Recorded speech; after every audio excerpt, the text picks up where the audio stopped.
when I was really little, he worked at an advertising agency. And on like Take Your Daughter to Work Day, we went or I went, and it was like so cool because the art department brought us in and we got like these kits of like drawing supplies, and they showed us what they did in the Yeah. advertising agency. And I was just like, Dad, your job is so cool. Like how fun that you get to work like this. And he's like, that's not what I do. And then he like showed me his desk and I was like, oh God.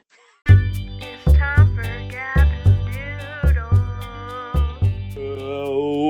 Oh, hey, while you're asleep by Emmy Kastner. Emmy's gonna be our guest tonight on Gavin Doodle. Hey everybody, welcome. So, Emmy Kastner, or Emmy K Makes, on Instagram. Look how beautiful this book is.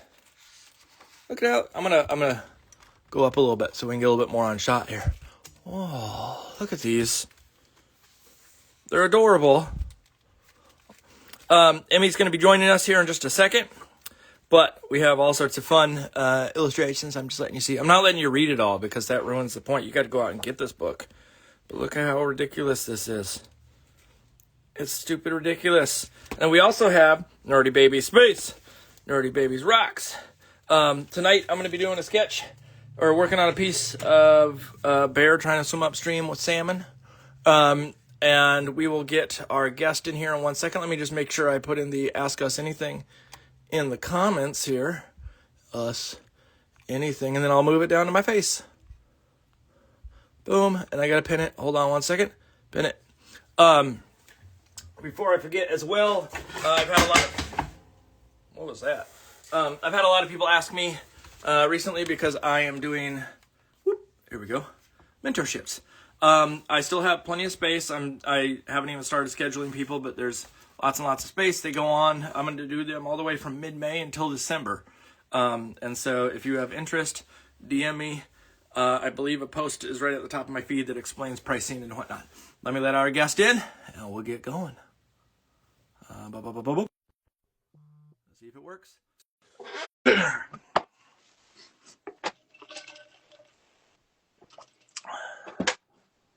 Should take a second, and here we go. Hello. Hi, how Wait, are you? I'm good. How are you? I'm good. What does your hat say there? Oh, it says California. My arms are short. Oh, I like the yellow. The yellow like pops on screen, and so I It thought, does. Oh, I didn't even plan for that. yeah. Oh no, it's I don't know nice. why I'm squatting. There we It's go. nice.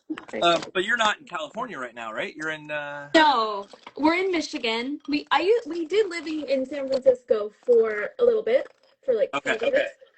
Okay. So there's some connection to it. Yeah. Okay. Well, thank you for joining us tonight. We are big old fans of yours in this household, and so we are honored to. I always say we, and I always add in my wife's upstairs, and she helps organize, and she's the producer, so she's as much as part of the show as I am.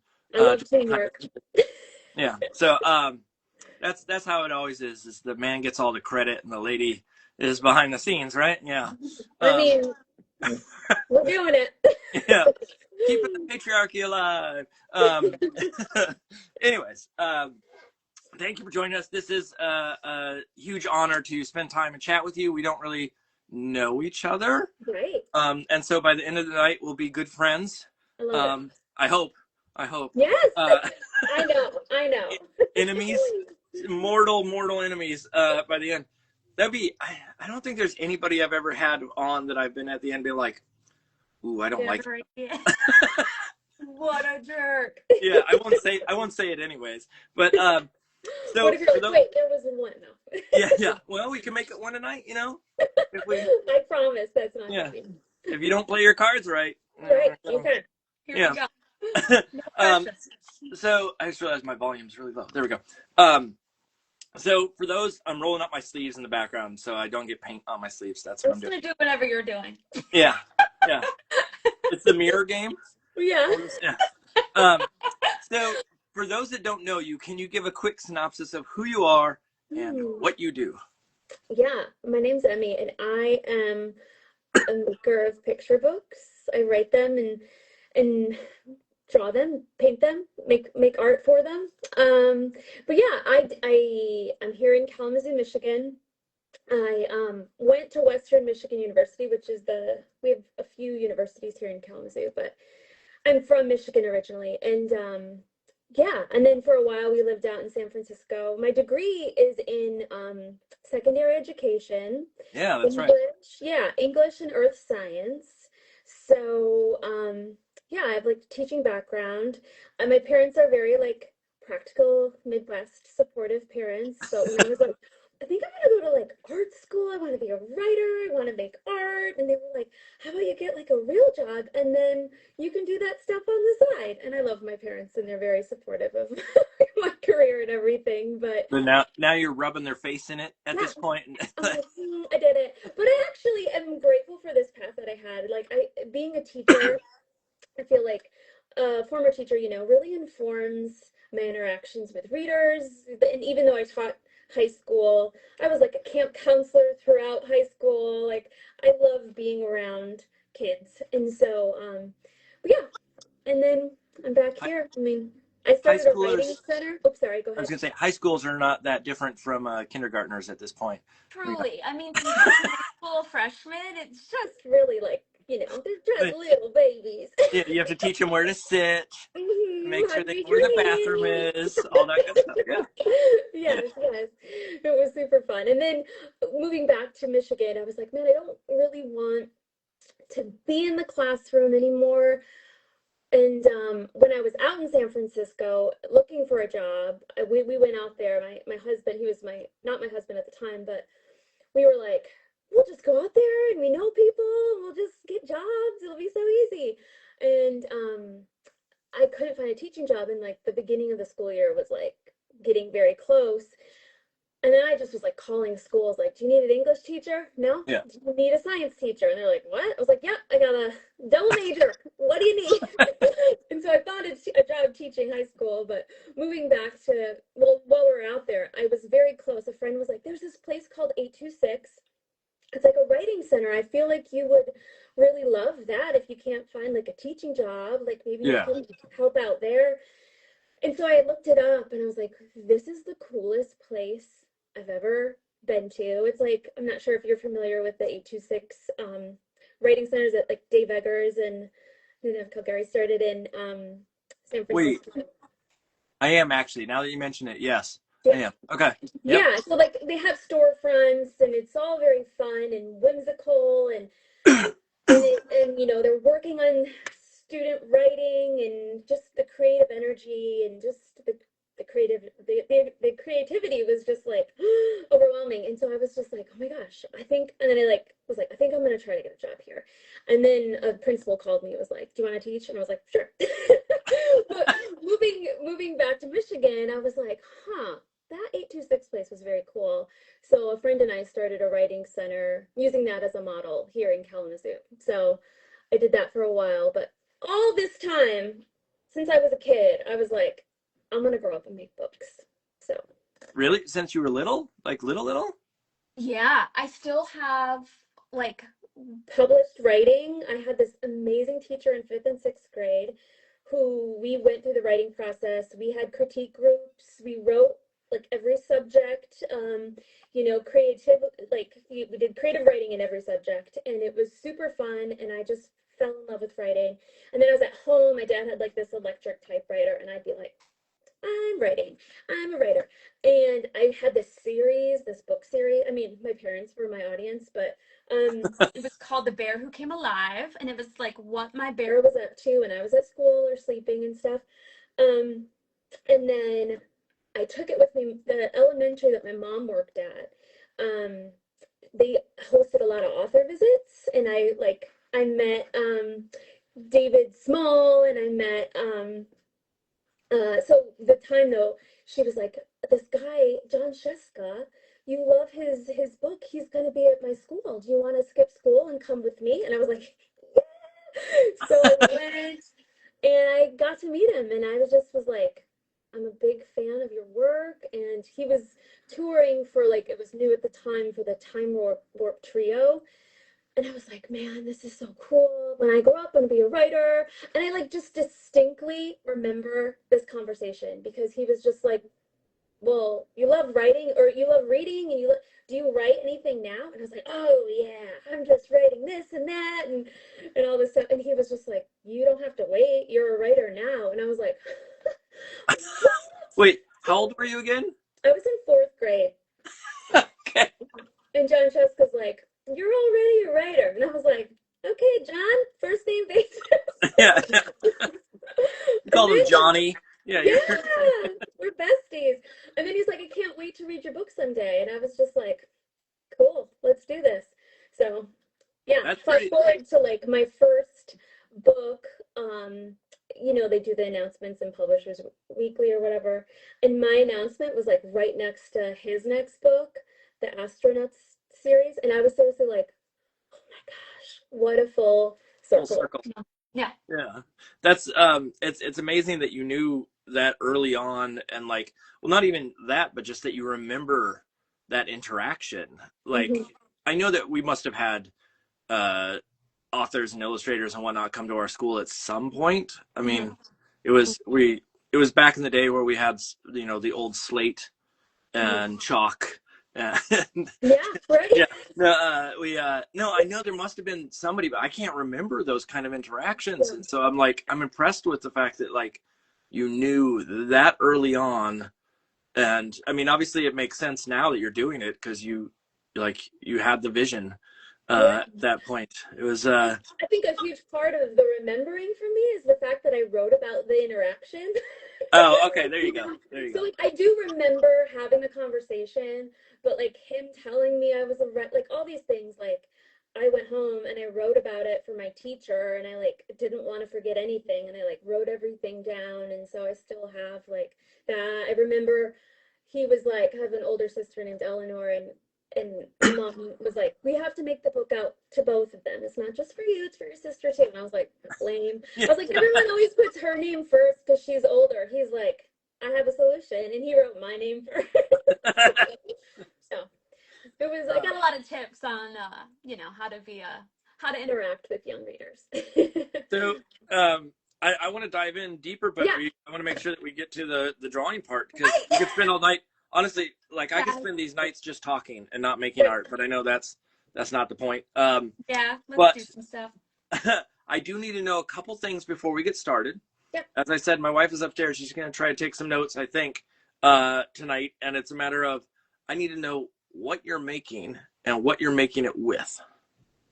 Well, I went through a couple options. I have a book out on Tuesday called All the Ice Cream in the Land.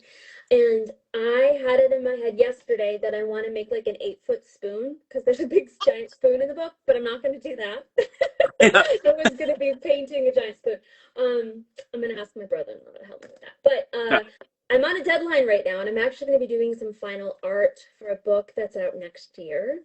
I Okay. asked my editor for permission. I was like, the main character is everywhere in this book. There's no like sneaky way to like, can I work on final art? And so she said yes. So you're gonna Cool. see it. I said, was it last week? It was either last week or the week before that someone did that. Oh no, it was last week.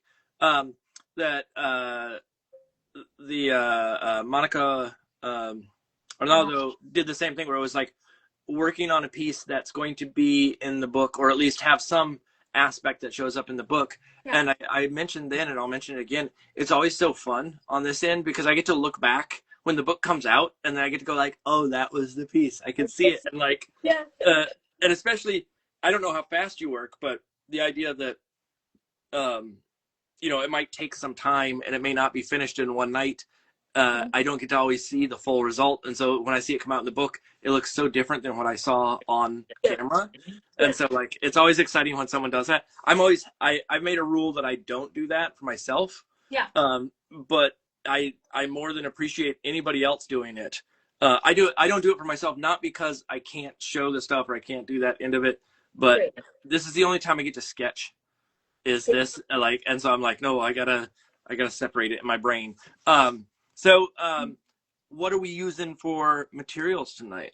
Yeah, slightly mixed media, but mainly I'll be using acrylic gouache on like Arches hot press paper. That's my Okay. like kind of What baseline. what brand of gouache? I use the whole bunch. Holbein. Okay. Ooh, you got Um, the big tubes too. I The mean, there's a very like limited palette in this book, so there's a lot of vermilion and lots of blacks and grays and some a little bit of purple, which I don't really use a lot, but yeah. I do you have like I have these questions that I can ask as we're working, but I'm gonna ask right now. Do you have a favorite color? It's funny. I love just my favorite color in life is like green. I love greens a lot. Um I did use greens a lot. I did a picture book about Arnold Lobel, and that was very like green. But that was the first time I think I used a lot of greens. But Maybe is I don't know. purple on the other end of the like dislike It's side not of that things? I dislike purple. I just don't use purple that much. There is a little bit in the ice cream book, just like ice Yeah. creamy purple, but like it's not. It's very minimal. So this is like very purple forward. The reason I ask is like it's one of those colors that I also did not use a lot, and then all of Yeah, a sudden it's showing up all over the place in my work, isn't and I it don't know funny? where it came from. Like there's Yeah. certain colors I avoided, and purple is one of them. Yeah. Um, and so now it's like I every piece I make, I'm like, oh, purple got in there, and I don't know where, and I don't know how, but it Right, did, and so I didn't know if it was the same scenario. So, right. um, So why yeah, don't we? I've got some like oil pastels, those Cinelli. Ooh. So like just textury stuff. My Garfield cup. There's so many random cups. Is filled with some stuff. So colored pencil.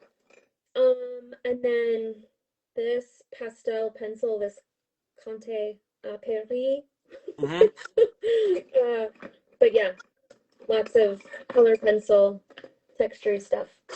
All right, cool. I'm excited, especially like I looked at while you were asleep and was trying to figure out. At first, I thought, oh, you just collage stuff in, and I saw it was digital collage because you can see like little edges and stuff.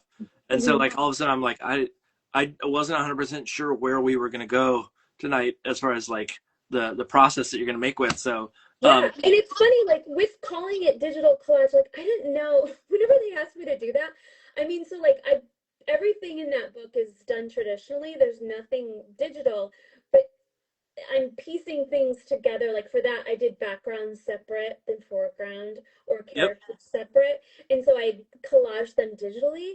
And then it was this big talk too. I just remember being like, well, are you doing like digital art? And I'm like, no, but I'm using Photoshop to put it to, I don't know. But I'm painting everything always, Yeah, scanning yeah. in, piecing It's it just a together. compositing program at that point, more so. Yeah. Yeah. Yeah. Yeah, I got you. And then do you have one of these Stay Wet palettes? I go through paint and I I just use a palette paper because Okay.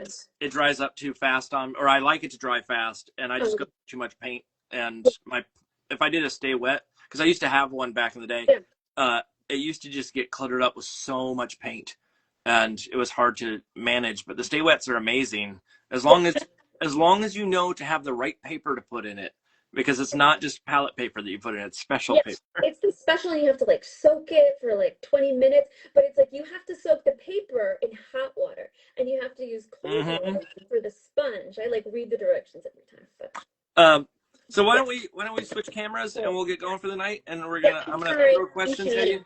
Oh, before I forget, Yeah. um, I want to be respectful of time. I don't know how late you stay up or anything of the sort. If at any point you need to jump off, don't hesitate. I'm happy to entertain that, and I will try to switch back to faces so we can send you off. If you stay the whole time, that's lovely too. There's no pressure either way. If the conversation goes awry and you want to put it back on track, feel free to just say, I don't want to talk about that. Oh, And I'm happy to redirect. And then if the internet goes out of any sort, we'll try to hop back on and just make sure we keep going. So, okay. other Yeah. than that, let's switch our cameras and get going. Yeah. Okay. I feel like I can do this. Gosh. And I do have a feed here so I can see sort of what's Okay. um, what's going on both your end and my end. So Okay. I'm trying to. Oh gosh. Why won't that? as long as your hands come in from the bottom of the screen, Yeah. like this, Yeah. we're good. I got this like big little thing I got during the pandemic. I basically use it for the light now. Like a ring light? Yeah, it's like on this little arm thing. I don't know. Yeah. And it swivels and stuff. Can you see that? Is that like in focus? Yeah, it's easy. I mean, put Okay. your hands in shot real quick for me. Let me hold I on one have second. ice cream, Oh books, yeah. nails. Ooh, those are nice. I like those. Um, yeah, I think you're fine. Cool. Looks perfect. Cool. So while we get going, while we start to set up and do all those sorts of odds and ends, I do want to sort of throw some softball questions at you before we get too deep, which is I want to hear a little bit, and I start this with everybody. I want to hear a little bit about your childhood Oh, good. and relationship with books. I mean, you mentioned the idea that you knew early on, but Mhm. did you have a lot of books around at all times? Was that something that were you a library kid? What was your relationship to Kidlit, Yeah. or what we now call Kidlit? Right. Yeah, we went to the library a lot. We had books at home, and that those were like very like treasured situations. Um, didn't and it was a lot of like garage sale books, or so maybe they were just like older. I was born in 82, so it was like the 80s when I was little, and it was so yeah, lots of like garage sale stuff, but we went to the library a lot, like did all the programming. I think my preschool was like at the library too. I just felt very Whoa, that's at cool. at home at the library, Yeah. um, which was great, and like just loved reading a lot. I moved in, well, I went to like a few different schools, like kindergarten, first grade, second grade, like three different elementaries. And then in second grade, I had this like frog and toad book that was like so sacred to me. And it was my sister's. She's 4 years older than me. She wrote her name in it, and I like crossed it out after she kind of outgrew it. And I Yeah. like put my name in it. And I loved that book so much. And I remember in second grade moving to a new school. We moved into a house. Until then we lived in like a trailer park, and it was pretty wild going to a new school, living in a big house that just felt so. I loved our trailer. I loved our neighborhood. I loved our neighbors. It just felt so cozy. I loved everything about it. So leaving was really hard. And moving to like the new school, I had this book in my backpack. My mom says it was like in my backpack like every day. It was like comfort or something having this frog and toad book. Doesn't But your Instagram right now has Frog and Toad on it or something, right? You're like your yeah. Yeah, I was gonna say Yeah. there's why do I was like Yeah. there's some relationship there, so okay. Yeah. Last year, I put out a picture book biography of Arnold Lobel. Oh yeah, okay. So at one of the events, they had Frog and Toad there. And it was like meeting celebrities, even though I knew the people that were wearing the costumes. It was funny. But yeah. I mean, that book was just like so special. And yeah, I just really fell in love. And again, like I wasn't always, it was funny because if you asked me if I was like a reader, I'd probably say no. But the thing was, I think I was just really picky. If I didn't love a book, I didn't feel the need to finish it. But books that I loved really hard. Yeah, And, and I just don't think I was like finding a lot of the books that really spoke right. to me, you Yeah. know?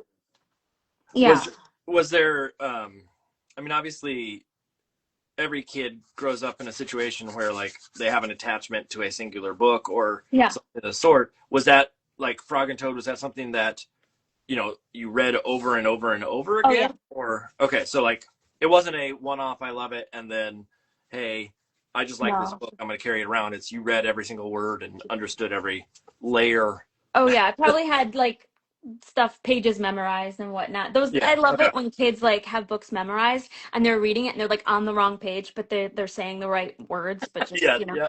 Um, but yeah, and like I would just remember too, I really loved Cloudy with a Chance of Meatballs. I loved Amelia Bedelia. I just thought, wow, this book is so funny. And I just was obsessed with Amelia Bedelia. Um, what else?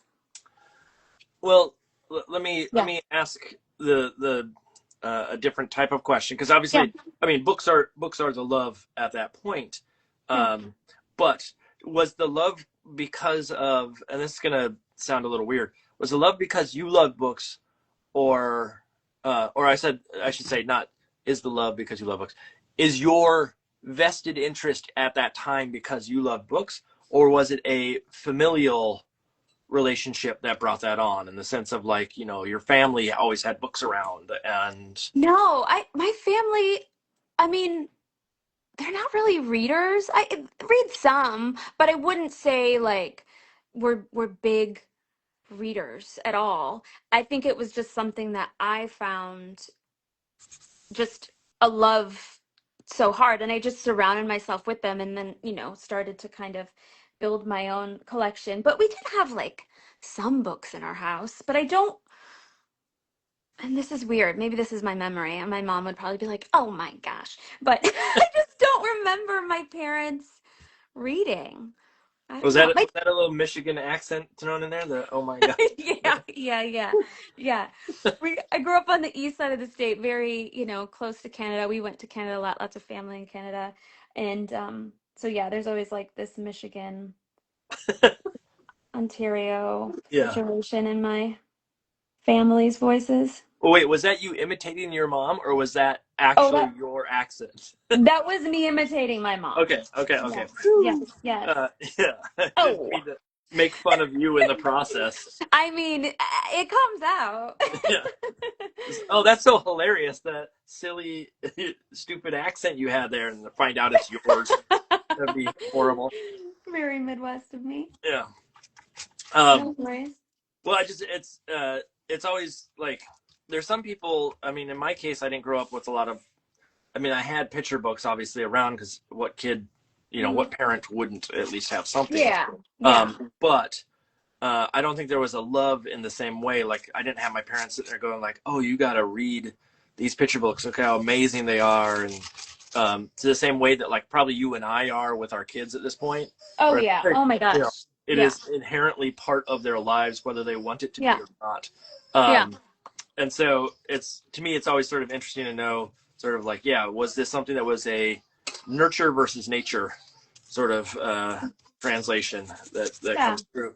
Um, were your parents? I mean, obviously they said, "Have you ever considered doing something and then doing art on the side?" Yeah. Did they have any art background that sort of? No. Nope. My dad, what I mean, he's retired now. He was a computer systems analyst. He worked for Carhartt, and then at their headquarters in Detroit, and Yeah, then um I don't even know if this is national or just like a local Dunham's, like a sporting goods place. But they're like headquarters. So he did computer stuff. I still when I was really little, he worked at an advertising agency, and on like Take Your Daughter to Work Day, we went and or I went, and it was like so cool because the art department brought us in and we got like these kits of like drawing supplies, and they showed us what they did in the yeah. advertising agency, and I was just like, "Dad, your job is so cool. Like how fun that you get to work like this." And he's like, "That's not what I do." And then he like showed me his desk, and I was like, "Oh God." Yeah. Even as a kid, I was like, "You're just staring at this computer." And he's like, "Do you want to see the big computers?" It was this room of like giant things, and I was just like, not impressed. Give me back to the art room. I just imagine you going from the art room to, like, the most, like, typical cubicle like 100%. yeah, Yep. just sort of like a metal desk, the kind where like you Yes. pull the drawer out and it screeches because it's metal against metal, like one of those. Uh, Yes. with I mean, are they? Do they have any creative bones in their body, or is it My mom's very like crafty.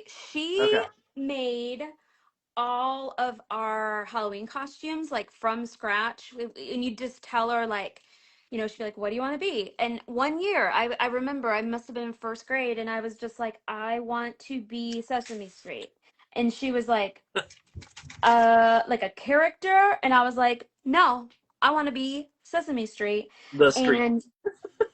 and right, and I guess she was like, "So I made you a TV," and it's one of my favorite costumes ever. I was a TV tuned in to Sesame Street here in where we were just Yeah. outside of Detroit. It was Channel 56. It was perfect. So that's probably one of my favorite costumes. Little antennas on my head. So she was creative. That's the like charm of costumes back in the 80s.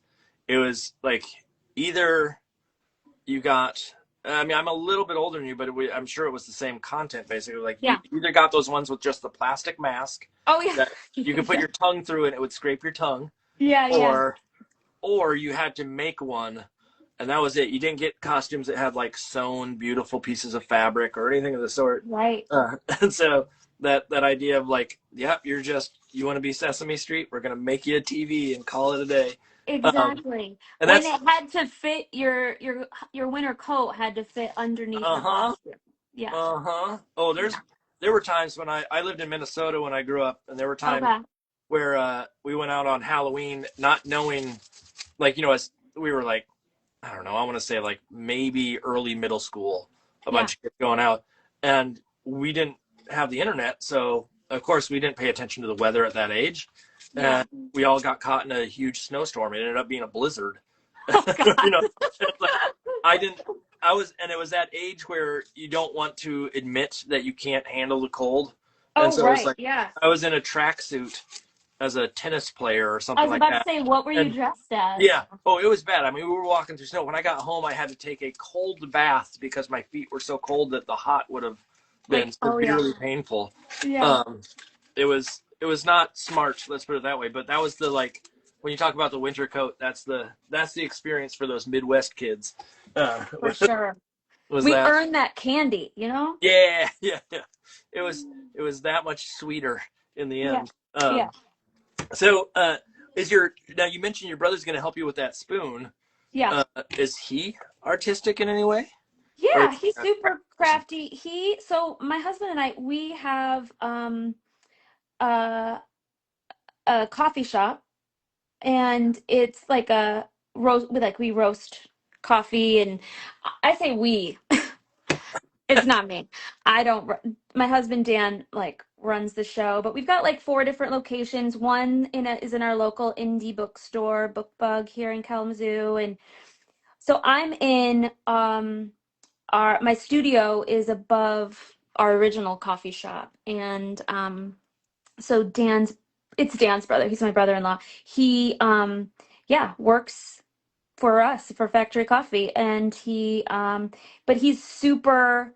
So he's like one of those people who can do anything, yeah, like he's super handy. He can like fix tech issues. He can fix a car, and he's a beautiful painter, and just can paint like realistic that I never could. Like he's just really, really, really talented, and he like tattoos people too. So, but see, he's the guy who you're like, I need to make an 8-foot spoon in 2 days, and he's like, I'm got on it. it. Yeah, yeah. We need to buy this lumber, and we need to Yeah, yeah, go yeah, on. With I meant to ask you because I read that on your site yeah, ages ago about the coffee shop, and I forgot about that. yeah. Is that you said you have multiple locations of the coffee shop? Yeah, so there's like four different spots. We have one in a oh I crap, I got some. We have one in a hotel here, and then we have this really old building where we started, and it's basically when we moved back to Michigan, I was doing the writing center. The writing center started out here, and Dan was into like mopeds. He had a moped shop and like sold vintage mopeds and new old stock parts and stuff. And so we just basically this was like we had friends who were, you know, doing ceramics and they needed a place, and we had friends who were doing this like bespoke denim, and like we just had this building and we were like, okay, let's. So he and his brother just fixed it up because it was like just about condemned.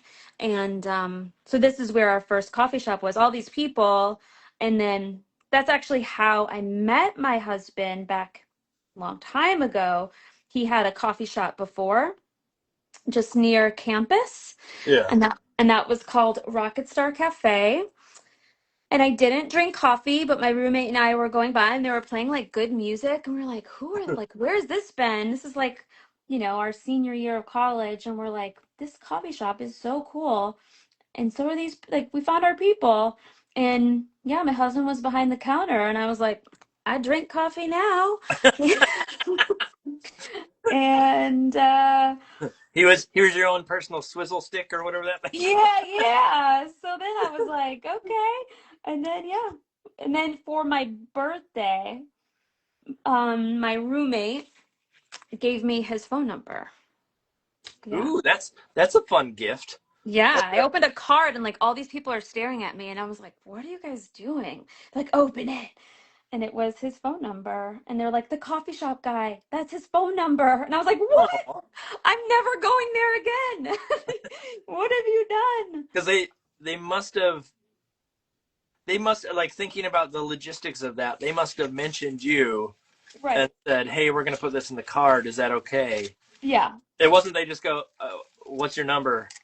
Right. We're actually giving this to, and we had like chatted because at that point we were like regulars, you know? And so yeah, he I, knew where it was heading. The that's phone number. that's a fun gift idea that Right. I like it. That's a Yeah. I'll have to mention that to my college students for those that are trying to find Right. It's a um different world out there. I don't know. yeah, give them their Snapchat. That's the I don't even Right. know if Snapchat is a thing anymore. I It don't probably even isn't. know. I Um don't know. uh I assume in those coffee shops your books are there like on display. All Um, right. they're not.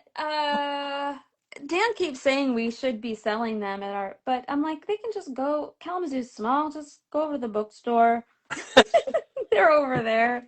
I don't know why I feel very like weird, like about having them like for sale or something here. I probably should. What how big it I mean I know the name Kalamazoo. I've heard it Yeah, before.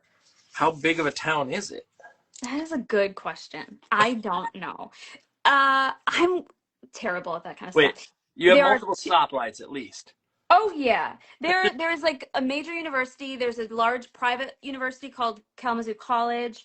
There's we're big enough where we have like four middle schools and like two high schools.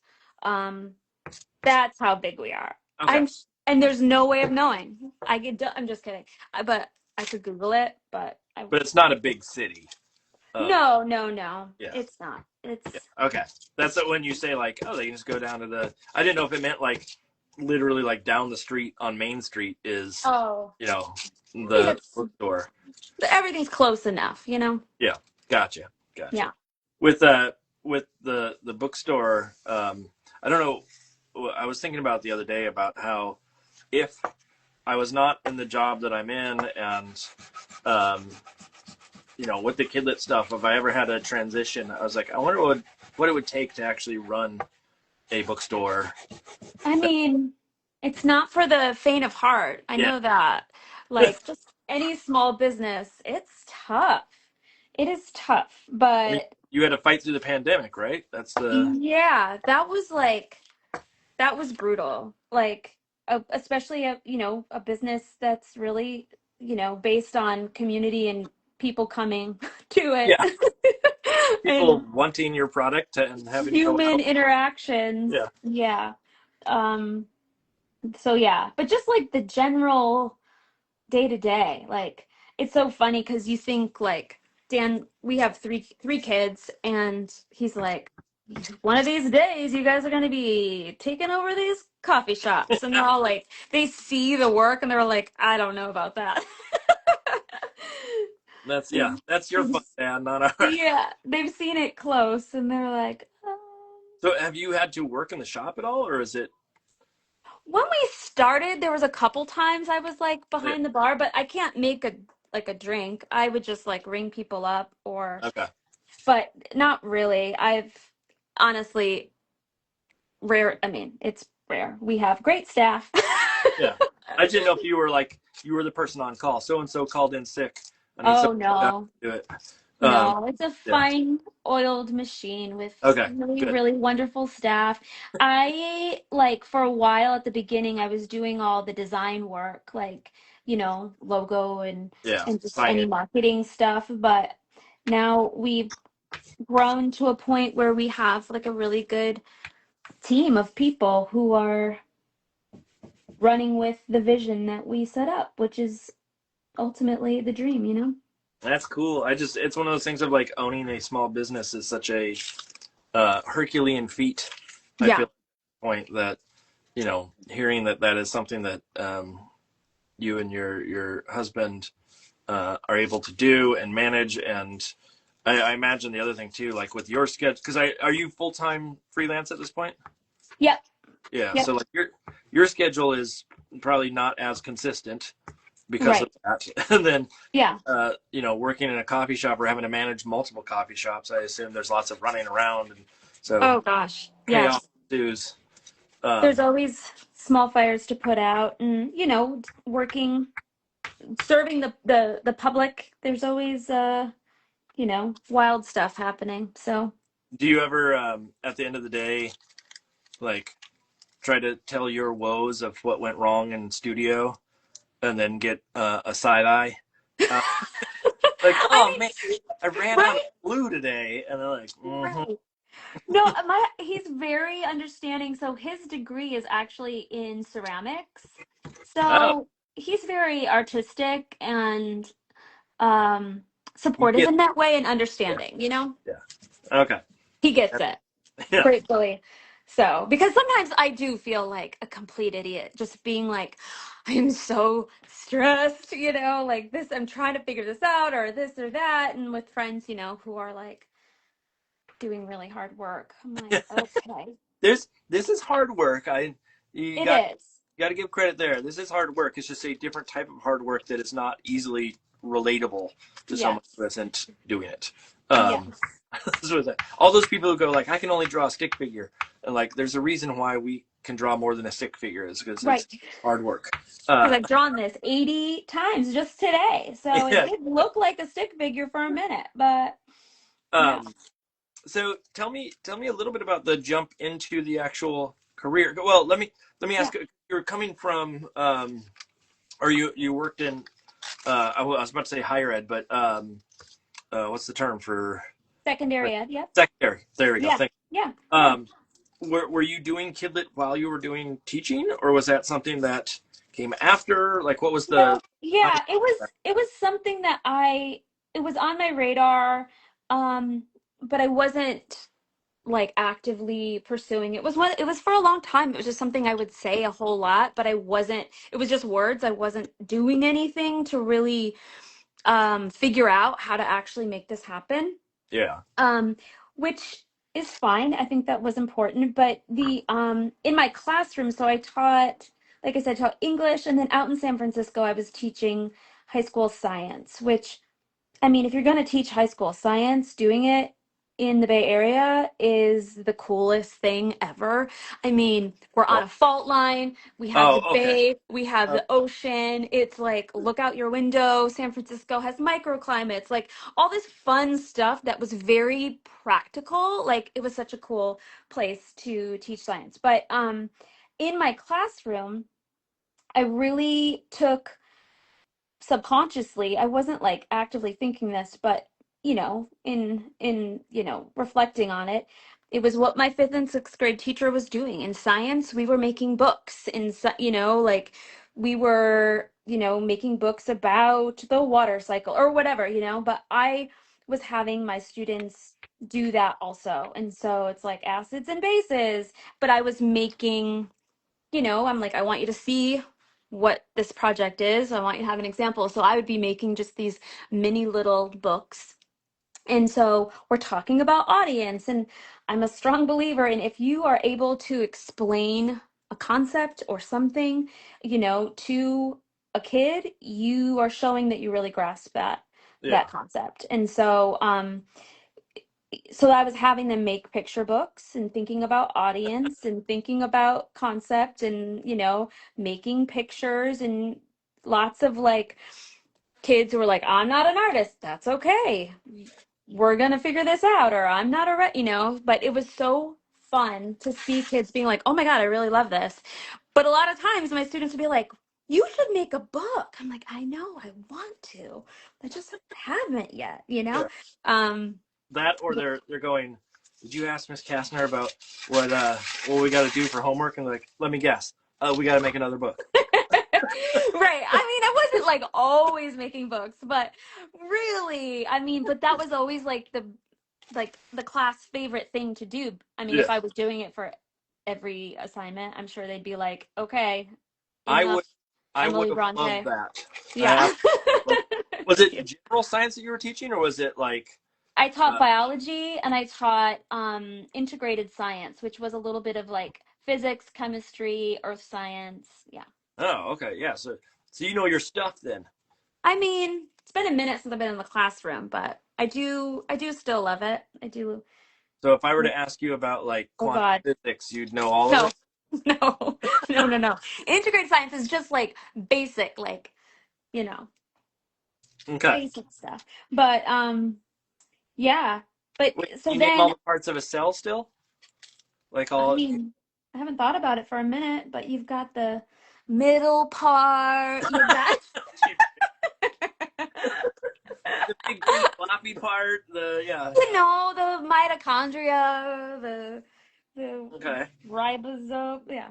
That sounds Um, sounds passable in my book. right, right, right. It is funny, like I said we had three kids, so I have an 11th grader, a 7th grader, and a 5th grader. And so it is nice having some sort of understanding of sciencey things. Be like, oh, I can help you with that. Well, But not only that, but also having an insight into the education system. oh And yeah, probably like, oh, this is what they're actually trying to do. Like here's right. the standards they're trying to meet, and yeah, Or trying to hide my frustration with, just the state of everything right now. yeah. You could read between the lines on what the teacher's doing. Like, oh, Yeah. this is a day where they had a migraine, and this is what they gave them for homework. Um, Right, right. I with do love teachers. I don't know if I've told this story on here, but I took biology, and this I want to hear what your reaction is to this.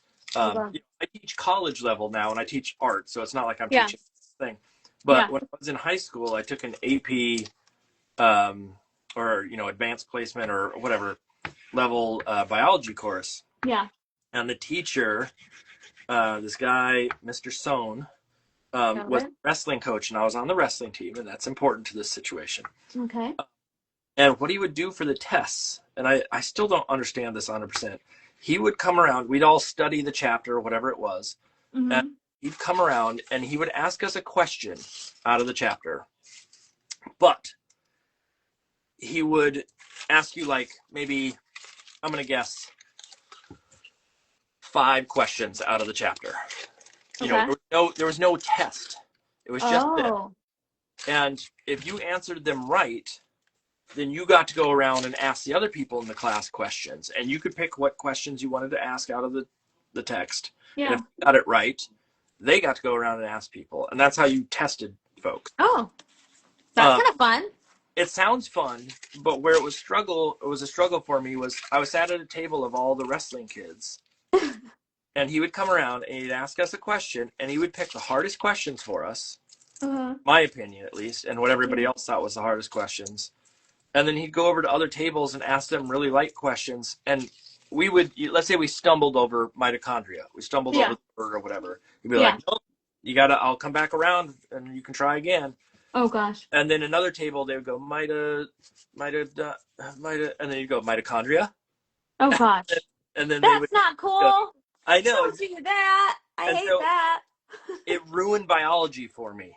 Like Oh, that's a I bummer. did not care for, like, I like science, but Yeah. that ruined it for me. But I was like, so now when I ask that thing about the cell, I'm like, I know the term mitochondria. I couldn't tell you what it is.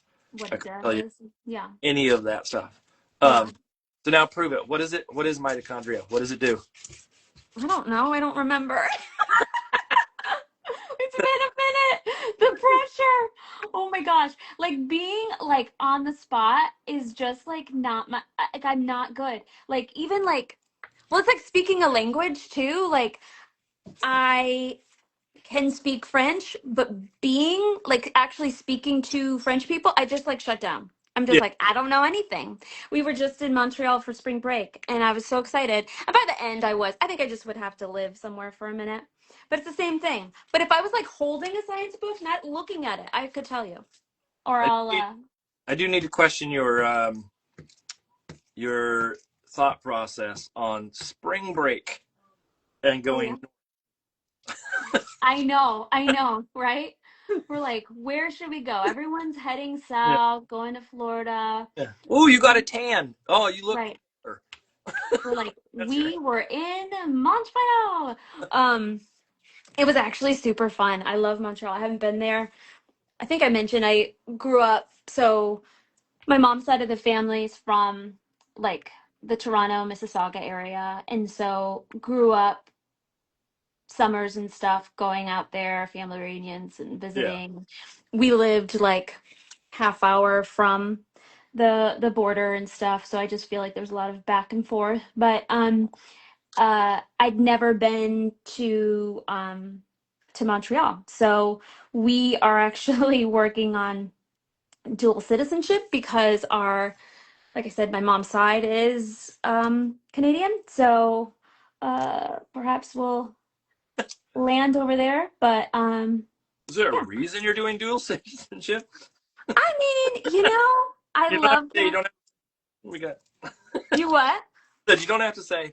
It was a joke. Well, I mean, I adore Canada, Yes. and it feels like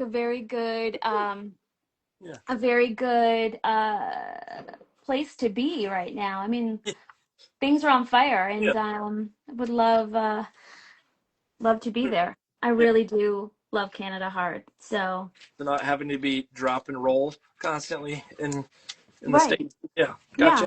Yeah. Yeah. It's a really special place for our family, and so yeah, we're like, well, nice to have that as an Back. Yeah. option. Yeah. No, it makes sense. There was a when I went over, I taught a class over in Ireland, and it was around that time where everybody was thinking like, okay, where can I get dual citizenship? Yeah. Uh, and I remember like trying to think like, do I have anybody in my family that's related to these countries? Right.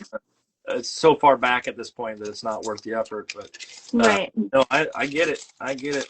Plus, Yeah. Canada, like I joke about it for spring break, but Canada is beautiful. It's just not a place to go get a tan.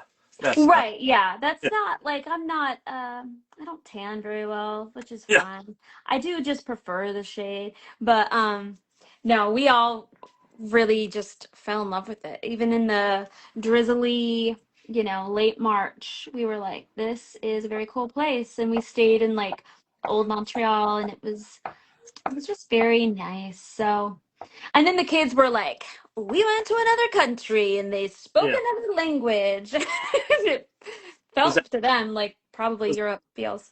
was that their first time out of country? Yeah, yeah. Yeah, yeah. Like the the excitement over Canada, and it's not to say Canada isn't lovely, but it's not that wildly different. Oh my God, but that was me as a kid. I was like, you want to see the loonies I got this summer? Yeah. I'm rich with loonies. They call their cops Mounties. Right. Let's head to the washroom. Oh, you don't know what a washroom is? It's a bathroom. I don't know. The Anyway. with growing up, sort of at that sort of border-esque side of things, like being north, and especially like there's parts of Michigan that are further north than Canada, which is Right. crazy. Yeah. When I you mean, look at the map. it took the same amount of time because we drove. So we drove to Toronto, and then that's like probably like 5 hours from where we are in Kalamazoo, and then then it's like 6 more hours or something to Montreal from there. So 12 hours to get to Montreal via car. It takes the same amount of time to get to the UP from where we are. Wait, the UP. Oh, Oh, sorry, the Upper Peninsula of yeah. Michigan. Okay. Yeah. You threw me there. That's it's been a long time since I've heard that Yeah. You abbreviation. Let's put it that way. Ubers. Yeah. Um, yeah. Where? Uh, wait. Where are you? You're So where? Kalamazoo's on like the like the west side of the state, like Lake Michigan Okay. side, like southwest Michigan. So, yeah. Southwest Michigan. Okay. Okay. Yeah. So up against Wisconsin or up against? Well, what's Like if we could see across the lake, we'd see Chicago. Chicago? Okay. Thank you. Yeah. That's But I love taking like friends from the West Coast to Lake Michigan. Like we just love it so much because it feels like an ocean. It is so It, giant. You cannot see the other side. It just goes on and on, but it's like fresh water. And people are like, "What?" So, yeah. I it's a had relatives beautiful place. It's relatives so that it's not Ann Arbor, but Oh yeah. Arbor. Uh, Oh, Glen Arbor, like up north? yeah, I believe so. That's on the lake as well. Yeah. And I remember going there as a little kid, and yeah, you would step out there, and it was like you were looking out at the ocean, and there was Yeah. enough of a wave, and I don't know, is People there? like windsurf and yeah. Yeah, yeah, I don't know if There's there was tide, lighthouses. but it definitely for someone who did not grow up in the ocean, I thought it was the ocean essentially, not in, Right. Yeah. for someone who grew up and didn't grow up in the ocean. That's for someone who's Atlantis, Right. really, I'm like, uh, oh, who do you know that grew up in the ocean? yeah. Um, but and sandy beaches too, like where we were, there was a sandy beach, and so like Yeah. it. I mean, admittedly, the beaches that are near me here that are on the ocean, some of them aren't as glamorous as some of the beaches that I went to in Michigan. Yeah. And so, yeah, I don't know. We don't need to talk about Lake Michigan the whole time. Uh, I mean, it's magical. I could wax poetic about yeah. how much I freaking love Lake Michigan, and it's the best. And we have the best side of it. Sorry, Chicago, but sunsets over Lake Michigan, that's my jam. So tell me a little bit about uh, the transition. 'Cause I think I even started asking about it a long time ago. The Oh, I'm transition sorry. kidlit. No, not your fault. My fault. Oh, yeah. Oh, yeah. Yeah. Wow, At I some really point got, there, I asked about, hey, what's this? And then I got caught up talking about teaching, I think. I Uh, mean, I probably started like, let's start there. yeah. Right. So I basically when we started the writing center and just really being focused on creative writing, I was like, you know what? Because I was doing all our programming and leading workshops and summer camps and, writing projects and stuff with youth, which was so much fun. But I was like, okay, how do I actually do this? And so it just started with a lot of Googling and really like, I knew because, having kids, I was seeing a lot of books that were being published and kind of studying as far as, okay, what's happening now versus, when I was a kid and so, and the internet was very helpful and figured out like, okay, you can't just send a book to a publisher, you need an agent. And then it's like Googling, like, what is a query letter? What? And Yeah. yeah. And so my my friend Joanna she owns the our local indie book bug. And back in 2017, I think it must have been, she was like, "Man, you really would love this thing called Nerd Camp. Have you heard of Nerd Oh, Camp?" Nerd Camp. Yeah. Yeah. Yeah. Is that And still, so is are Nerd, they what? is Nerd Camp still around? No, no. Yeah, I was gonna say I thought it ended.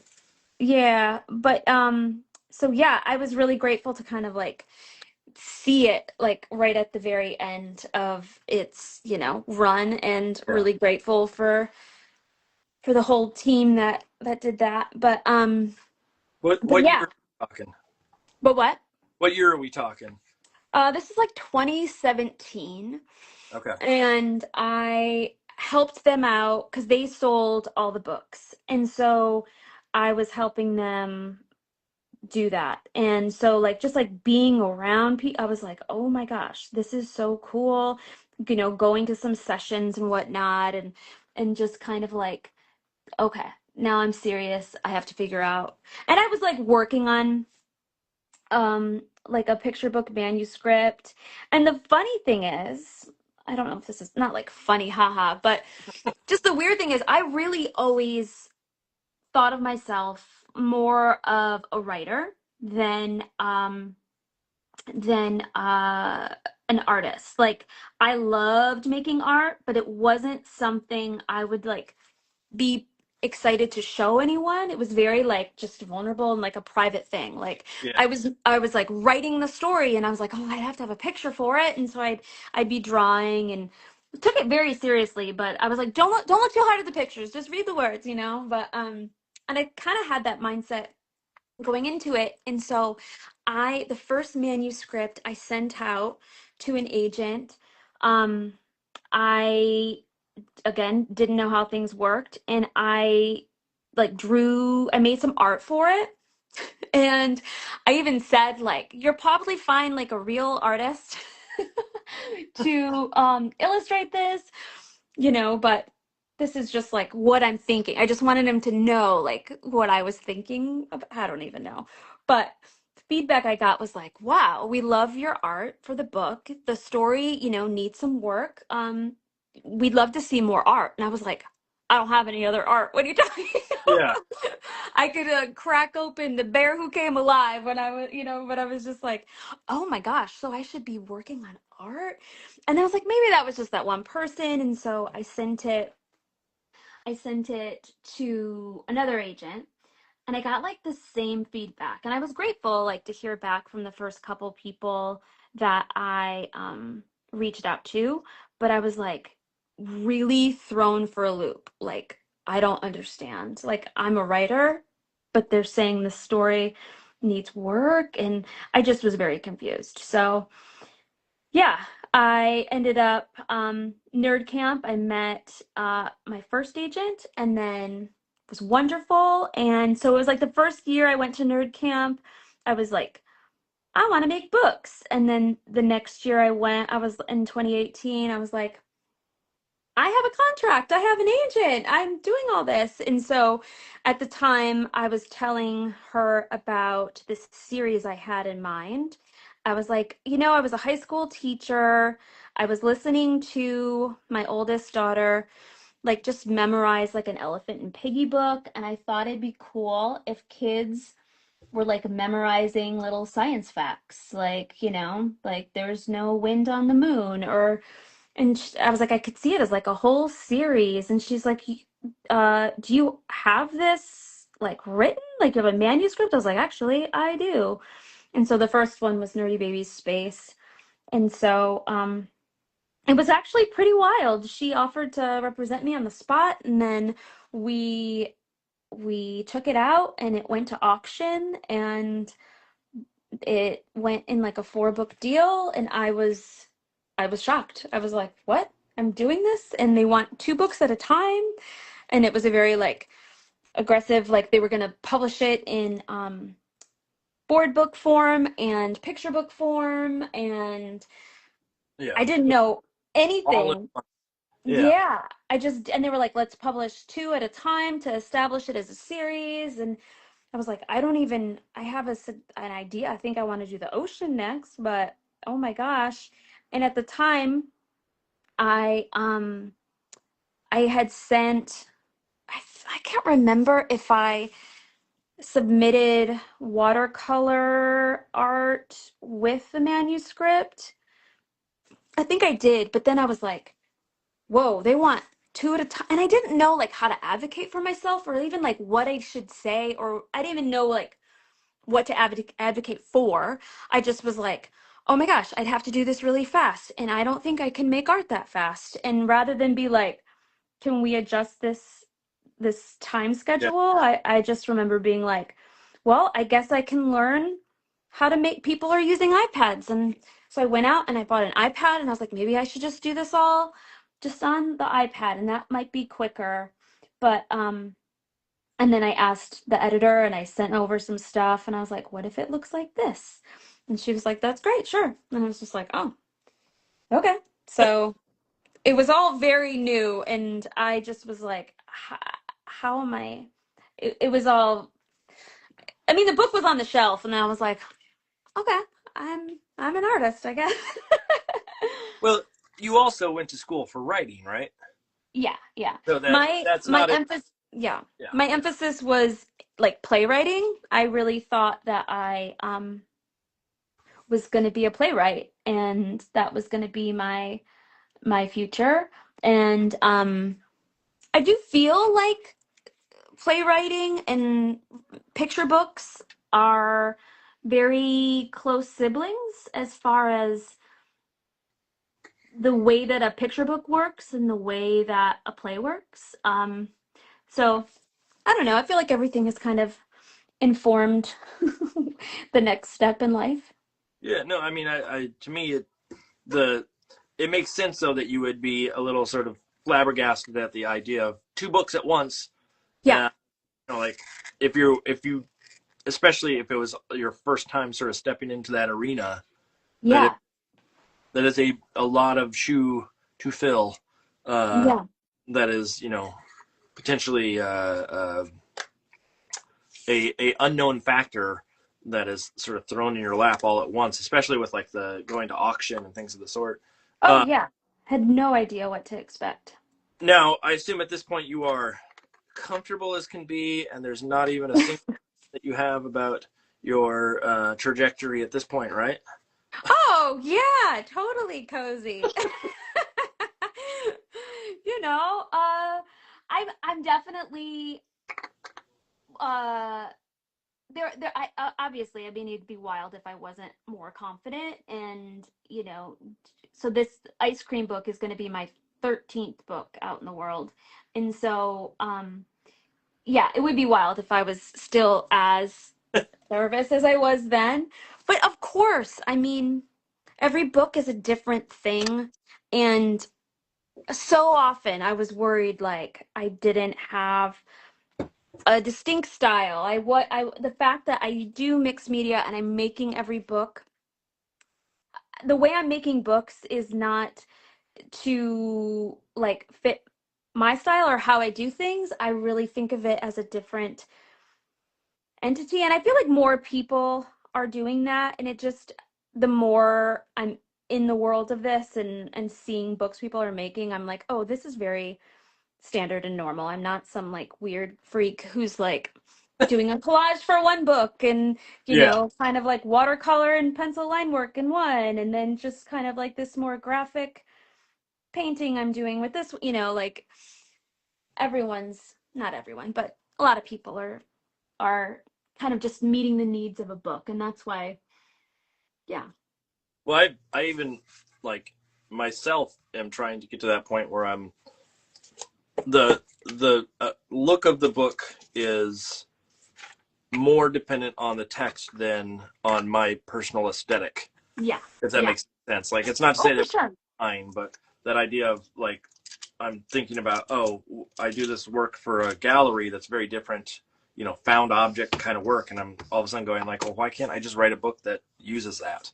Yeah. Yeah. It's not this separate entity at that point. It Yeah. becomes something else. Um, with all the work that you do now, do you feel like looking back at some of that older work, does it feel not necessarily antiquated, but does it feel like someone else's hand at this point, or is it? Yes. Yes. And I think like doing something and not going to school, I feel like a lot of my practice and my development as an artist is like documented in my books, and I'm proud of them. They are, you know, the art that is in the books, I feel like serves the purpose of that book. But I wouldn't be making art like that now. I feel like, people who come in with like a very confident hand and lots of years, it's like that like 1,000 hours thing, or is it a Yeah, 1,000 hours or yeah, 10,000 hours? However many hours, I feel like I started doing that when I started making books.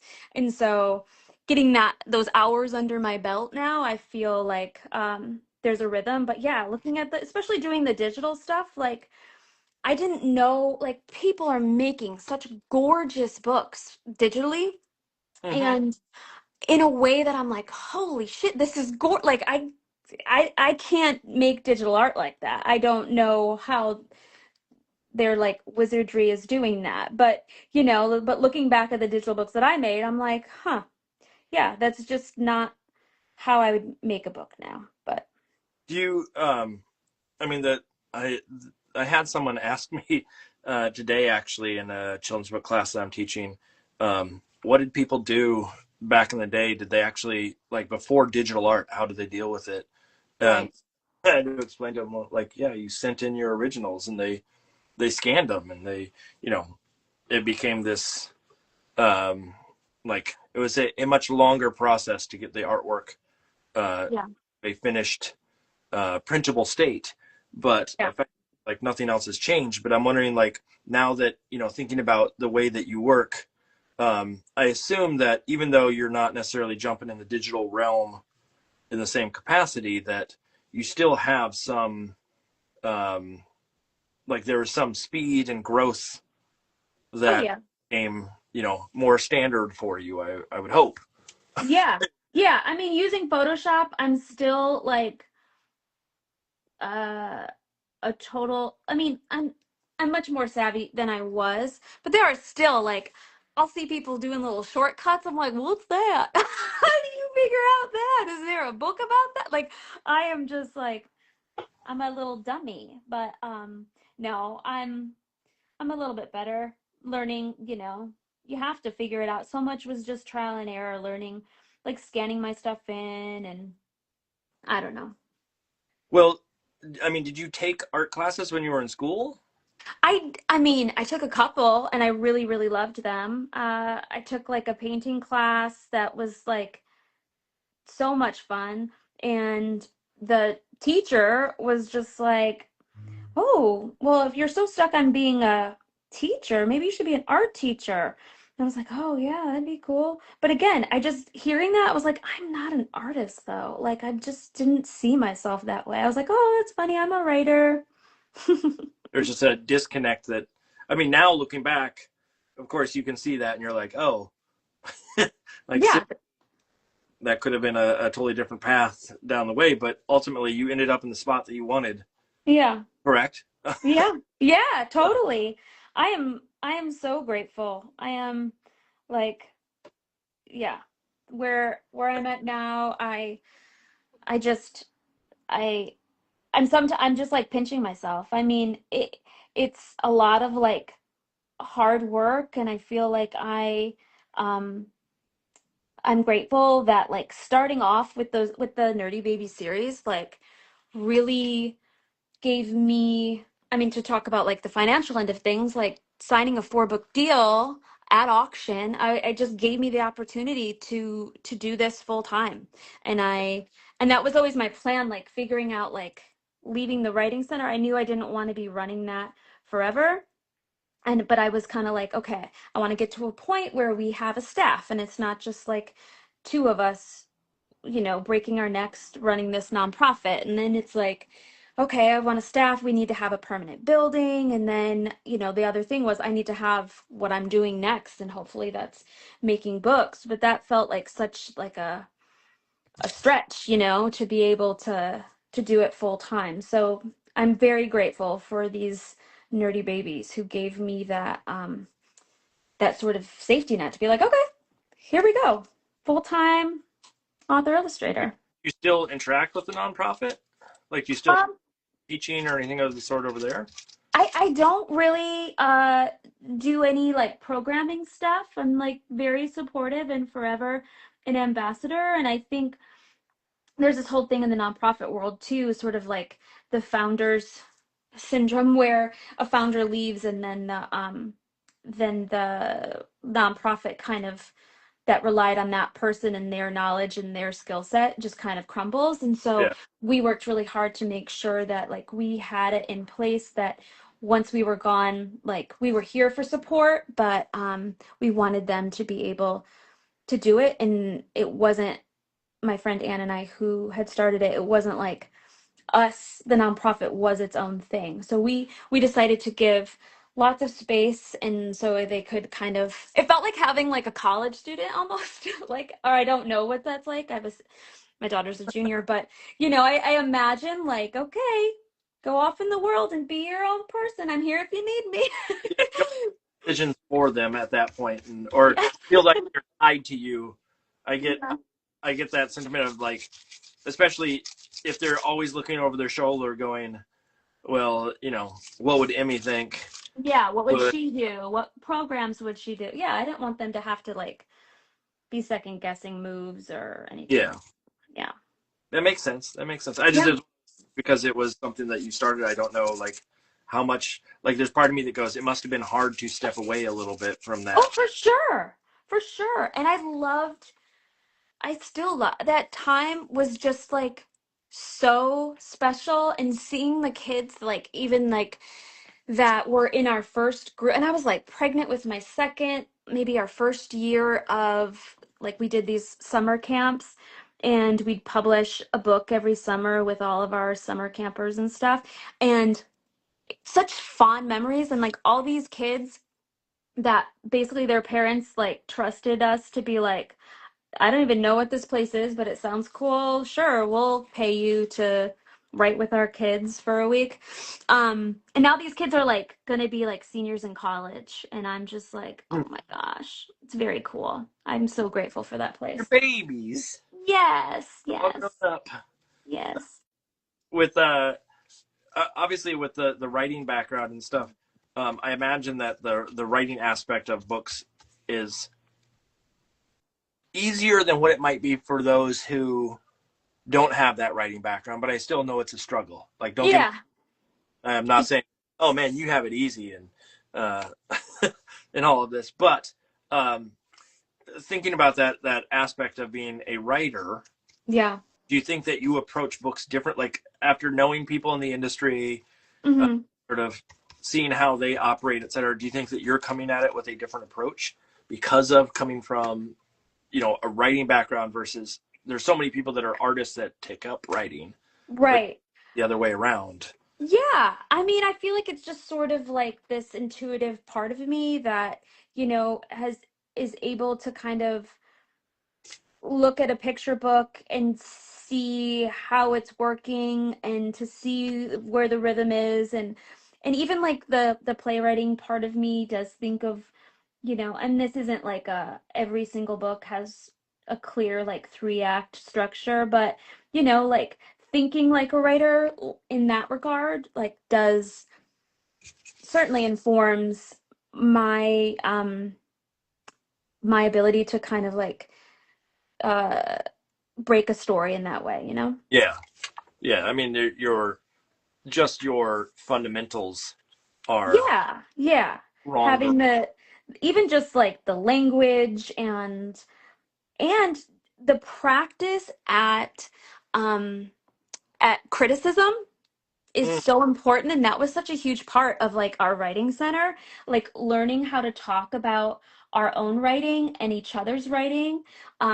It's so important, and it seems silly, but it really is such a crucial part in, because I think a lot of people attach self-worth, and it is a vulnerable act to write something and to share it with someone and ask for feedback, but understanding how to talk about it, how to talk about someone else's work, like yeah, all these things I feel like really inform my life as a writer and my ability, because that's such an important part of writing. I mean, so much stuff so many first drafts. I mean, dare I say, every first draft is not there, and so being able to hear that is important. And I just love giving feedback. I love hearing feedback. I just love editorial processes a Grit, lot. grit sandwich.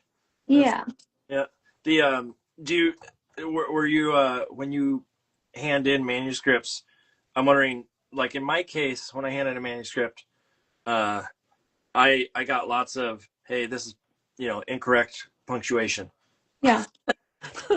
Did you end up with that at all, or was that something that like they hand it back and they go, wow, you did a really good job. This is it's pretty locked in. I mean, sure, I hear that stuff, and sometimes it's deliberate, and it's that whole thing of like knowing rules and you're able to break them once you know them. And there is some stuff that I will be like, actually, I like it like that, and it's Yeah. okay that it's like that.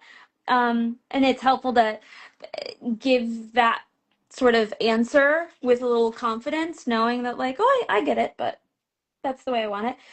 But yeah, sometimes, I mean, there's this book that I'm making art for now. I mean, even going through, we're discussing this like tense issue, not a tense issue, but like a past tense, present tense Yeah. issue. Um, and at some of it, I was just like, huh, I've read this 1,000 times and I didn't think about that. And okay, so it took me a minute to be like, is that an issue? So, but yeah, we're talking about it and ended up changing some stuff and yeah. Yeah, it's funny because like if someone were to come to me and say like we want to change these words to this, I probably would not necessarily bend over backwards, but I'd be much more like, yeah, that makes sense.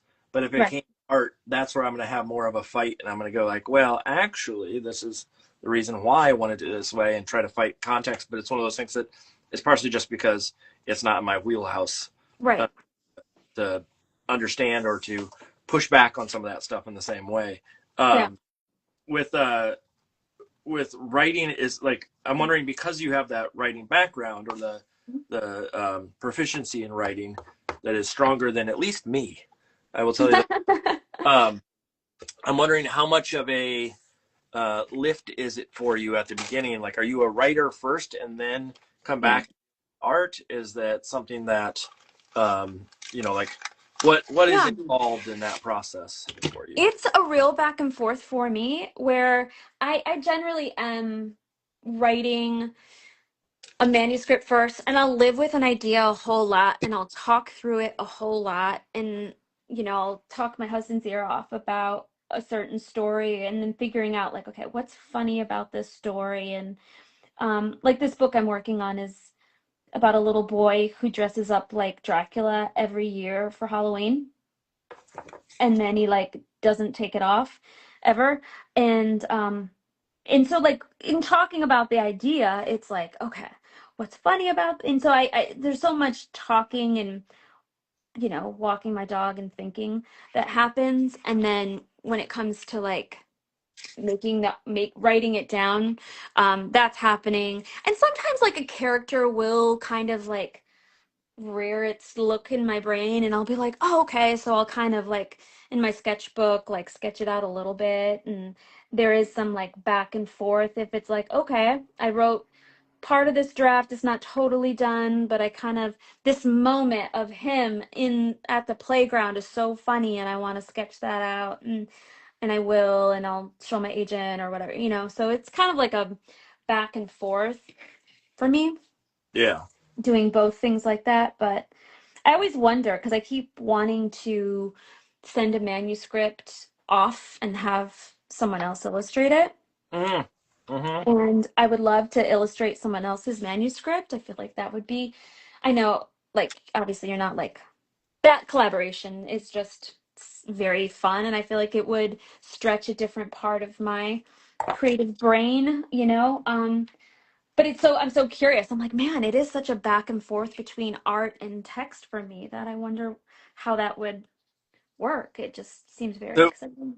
I know all of the books that you've written, but I don't know your whole catalog enough to be able to say. Have you Yeah. illustrated someone else's? No, no. All my books I've done both. Interesting. Okay, it's Yeah. one of those things where like I come much more from the side of illustrating other people's stuff, and then I've written Mhm. ancient ancient texts at this Yeah. point. They're so far back there, but just that idea of like, um, I'm so used to working from someone else's brief in a way Yeah. or story that it doesn't even seem uh, so like hearing you go that you would want to work on someone else's. I'm like, oh, that's weird because I always just assumed everybody has. With I don't even question it. Right. I just assume. No, yeah. Um, is there if you had to illustrate someone else's work, is Mhm. there a writer that you're like it has to be this person? Is there a what? I A missed writer that that. you would like to work with? To Oh, I else? mean, there's so many writers I adore. Oh my gosh, where do I even start? Um, I'm Stephen. thinking that you Uh, what? I said Stephen King. And Stevie K. What? No, I'm too much of a scaredy cat. I can't do a Stevie K book. Um, like Carter Higgins. I love Carter's. Just the way she writes a book is gorgeous. I mean, her lines, it is moving. I love her stuff and like Julie Foliano, love her stuff. Um, all of a sudden, every single person I've ever met just is yeah, shaped me, or even people I haven't met. I'm like, I don't know. Um, it'd be cool to see like a series, a book series that was, maybe I need to pitch this somewhere, where writers are writing for specific artists and artists are writing for or are making art for specific writers. You know what I mean? Like the idea of like, I mean, I guess that's harder to say. I'm going to make art for a specific writer, but like, could someone illustrate a wordless picture book and then have the writer come in oh yeah, and vice versa, but yeah, very intentionally like a series where it's like, okay, we want or this artist really wanted to work with this writer and this writer really wanted to work with this artist.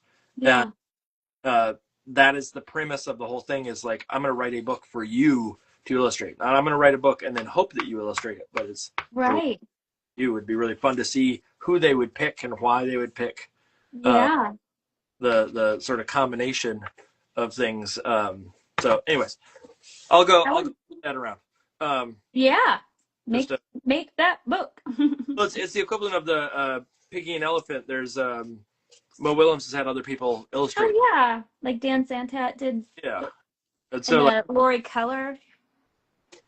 wait, That, Lori did uh Piggy. uh, or not an Elephant Piggy one, but I feel like she did like they have like an imprint almost or something. Like, isn't it Oh, called like like something we grow and it's like grass? yeah. Oh boy, I Okay, feel yeah, like it had a little Elephant and Piggy seal on the book or yeah, something. yes. Okay, that's I was like I don't remember her doing. I want to see what that looks like. What her Piggy and Elephant looks like. I Um, know. but no, that just that idea of like yeah, especially if you have the writing and want to see what someone else illustrates, like who would you want to illustrate, and then who would you want to illustrate for? Uh, Yeah. kind of fun to dive into for a lot of folks because I have a feeling a lot of them would surprise us Oh, for sure. some way. Everybody's gonna say Mac Barnett, I know, but outside of that, Right, right. yeah. Um, Thinking outside that, yeah. are There's so there many good writers.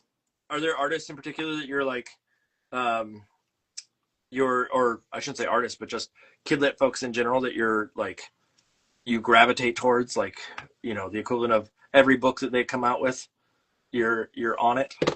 Oh, for sure. I mean, and that's the fun thing too. I don't know, like being in the industry and getting to know people too, and getting to know people who are making these books and just being like cheering for friends and being so astonished by the beautiful things that friends are doing. Like Katya Jan, like I love Katya's stuff so hard.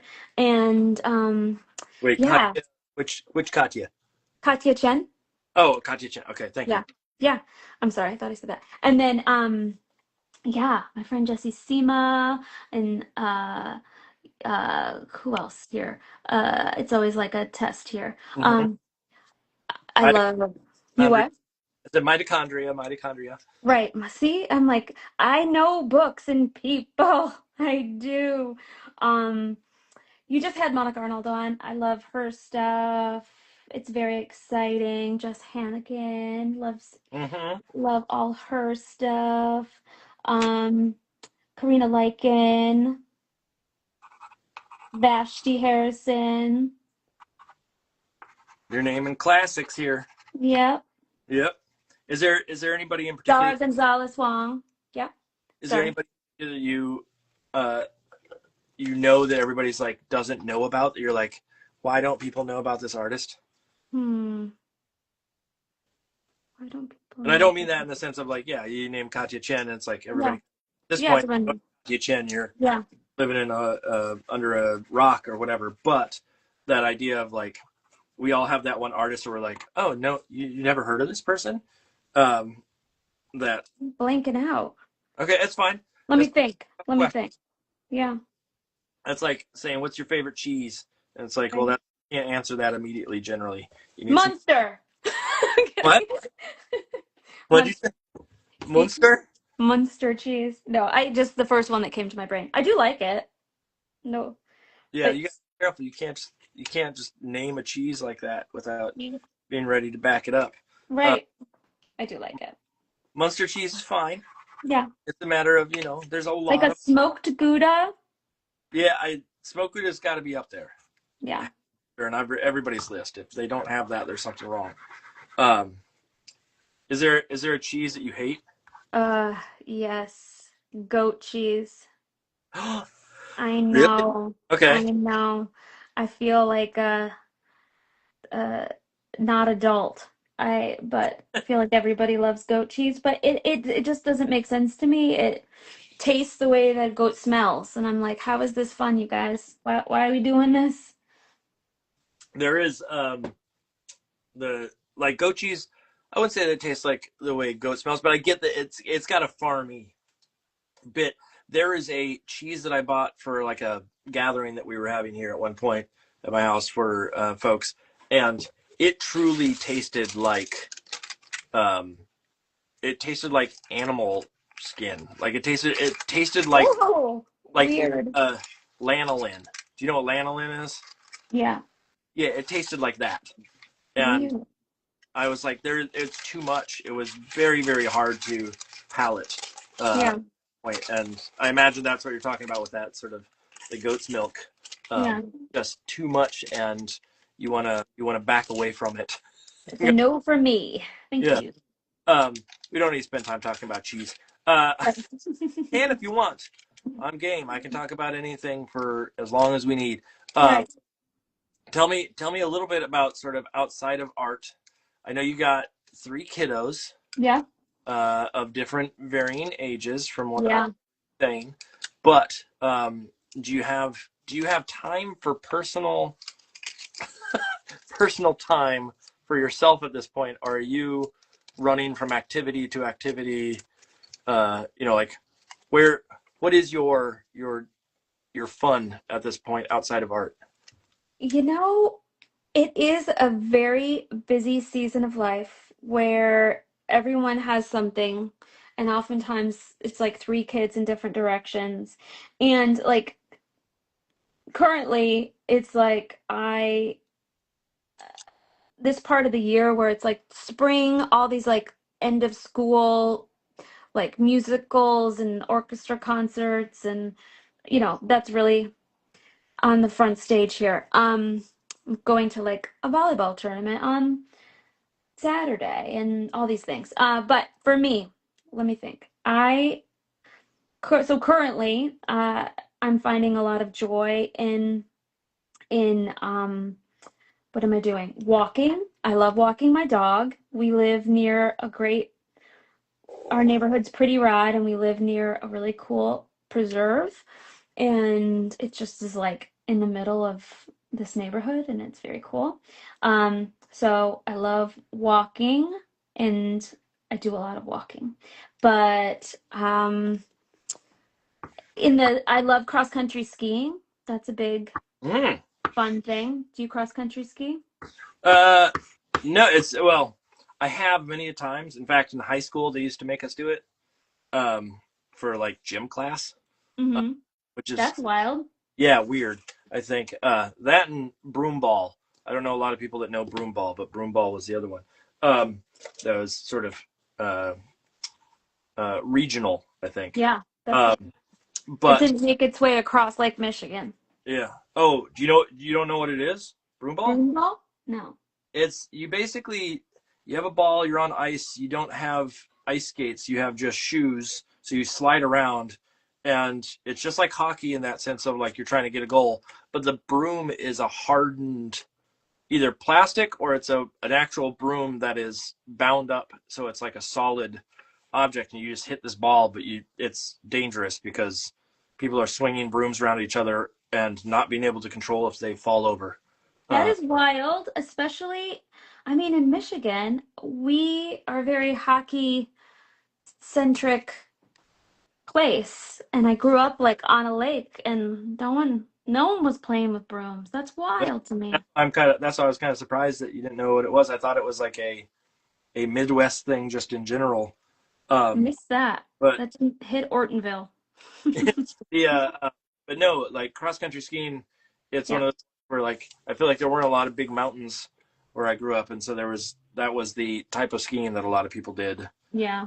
Was that? Hated it as a kid. My parents loved it.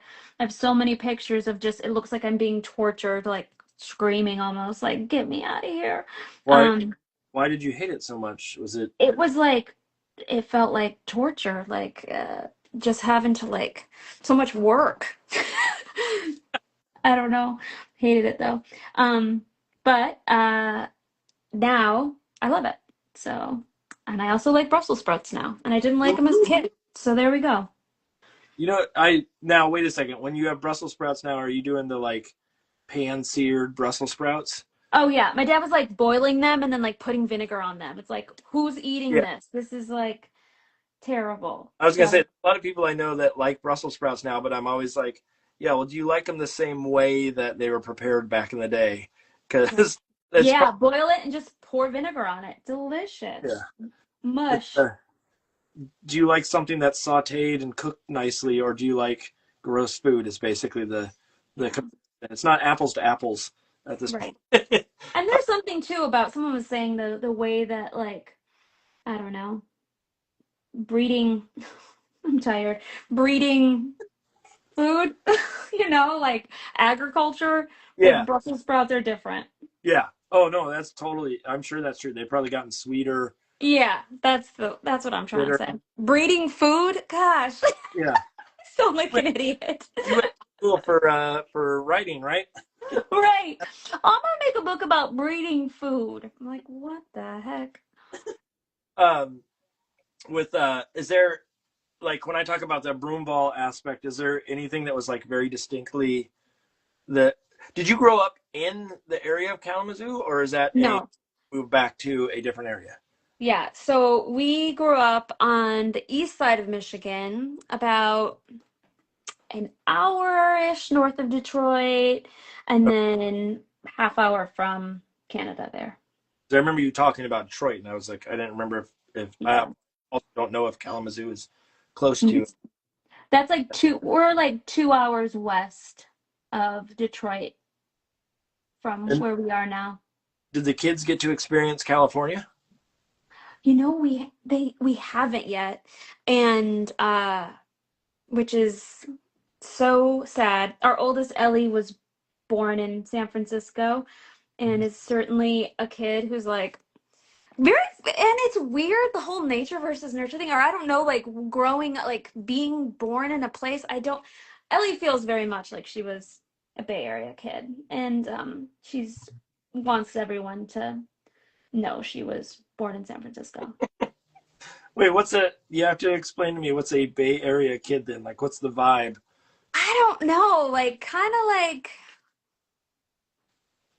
how it's like, how do you describe that? If there's like a certain like confidence and chillness at the same time, like a laid back, like someone who just knows things.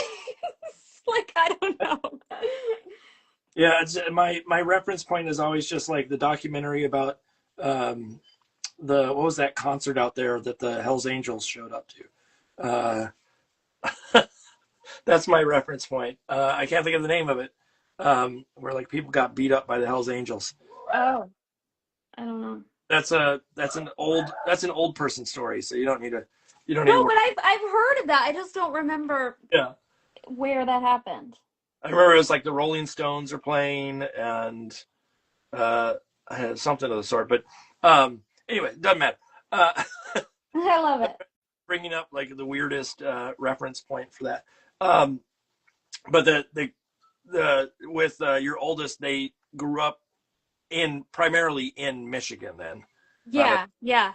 Ellie was like just over a year when we moved back. So somehow that Bay Area air really seeped into her bones, and she is a Bay Area kid for sure. are the kids artistic of any sort? Oh yeah, they really are. All three of them. Um, Ellie's, thinking about college, and it's always a wild thing to like a 17, 18-year-old to be like, what do you want to do forever? Yep. But that's obviously, I mean, not the way we approach it. It's like, a direction. You don't have to do the same thing forever. But anyhow, she like recently was like, you know what? Because she's really artistic. She does a lot of like graphic design stuff too, and is the graphic design and I can't remember her title, but works for the school newspaper and whatnot. And recently is like excited to pursue like to be a librarian. So I feel like Okay. she wants to study art history and be a librarian. And it's always making art, and so are my other two. Just very creative. My youngest is such a hilarious little storyteller, always writing little stories and whatnot. So. If they go into the arts, I assume you're cool with it. Oh yeah, and I wouldn't be surprised if at least two of them, or everything, or if like very tangential to art futures. Um, with does your husband still do ceramics of any sort, or is that He's really busy with the coffee shop stuff and having all these kids. So we but he does wants to like just like we have a really cool like the Kalamazoo Institute of Arts is a really cool museum, and they have like a school too. And so I think he's going to take some classes just to kind of get back into it. which Has is toyed with the idea of getting a kiln and kind of oh making a little home studio. I would love that. I want to take a ceramics class. I loved ceramics. I never took it when I was in college, but during the pandemic, we got some like air dry clay, and we got one of those little tiny mini potting wheels. Oh yeah. The ones that are like the size of I don't know, a saucer. Yeah, Uh, I think like we have a similar, yeah. and so like my wife and I at that point were very much like, ooh, this would be fun. And when the pandemic's done, we should go take a ceramics class. We never did. We probably I should, know. but Yeah. Let's all take ceramics classes. That's it's going to be our homework. well, I this is gonna sound probably very problematic what I'm gonna say, Oh but no. no, it's not bad. It's I think bad uh, perception of ceramics when I went to school because in high school it was lots of people trying to make bongs constantly, Oh, and it was sort make of like, all the bongs. yeah, Get fun. Just kidding. how could they hide it in everything they made kind of thing, Right. and Yeah. I don't know if I want to take a class where that's all everybody's doing. And I know they did more than that, but I think my perception was that. And so like now I'm like, oh, you can do cool things with ceramics. And my understanding of the versatility is much better than what it was when I was going through school. Uh, Yeah. Beyond Bongs 101. yeah, Take yeah. that class. And there's nothing if people want to make those, that's fine. I'm not gonna yuck someone's yum. But yeah, it wasn't my cup of tea. Especially when I was in college, I was straight edge vegan, so I was like, Oh, so is Dan so for I a was while. My husband Dan was a straight edge vegan guy for a long time. Oh, was he a post punk emo kid too? Yeah. Midwest emo coming out of Michigan. Right. Uh, wait, was he Michigan or was he California? Michigan, yeah. Yeah, yeah. Okay. Yeah, there's and it's around the same era. Okay. Yep. He was born in 77. Ooh, he's the same age as me. There Yeah, you go. we probably knew each other. Right? Yeah. Seeing him at shows. I probably yelled across the lake and he would answer back. Uh, Right, there you go. There was a call, a specific straight edge vegan emo call. now here's the Um, he's still straight edge vegan. he's not, no. Yeah. Okay. That's the same here. I think Right. it was a not necessarily that it was a fad, but it was a life changes and Yeah, let's put it that way. No yeah. shame. No Uh, shame. yep. Um, going back to I'm going to go back to books for a second. I know we jumped Right. off of those, but I want to make sure that those that tune in or listen in later have the opportunity to sort of learn from this. I want to hear a little bit about the finding an agent. Mm-hmm. You know, you mentioned that idea of like you had an agent and then you shifted, etc. But I want to know about like advice that you would give to folks Mm-hmm. thinking about venturing down that road. And is there things that you would say like things to avoid, things to aim towards, whatever it may be, that would be beneficial for someone who has like it sounded like, and correct me if I'm wrong, I may be paraphrasing here too Yeah. much, but that when you started out, you didn't really know what you were walking into. Uh, Right.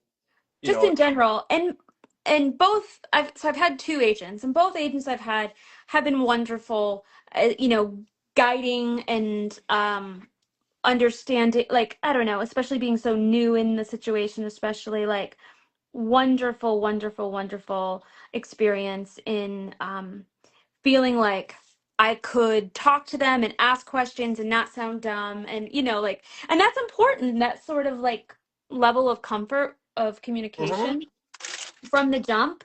And if you're not, and it's like not, and I think just in general too, and I didn't what am I trying to say? The having a, and it's funny because you don't even know what you don't know and what you want to do, and you don't have to have everything figured out. But I think it helps to like do your homework and know what kind of books that you like, and know a sort of direction of like what kind of books that you want to make.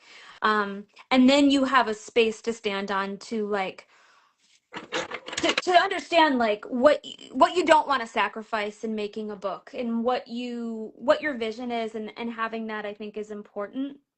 And it's really cool once you have an agent and who understands where that vision is and is able to help you get to that point, and helps you even grow in that area too, and helps you understand, I see what you're doing with this, or like guiding you and understanding that sort of trajectory, Yeah.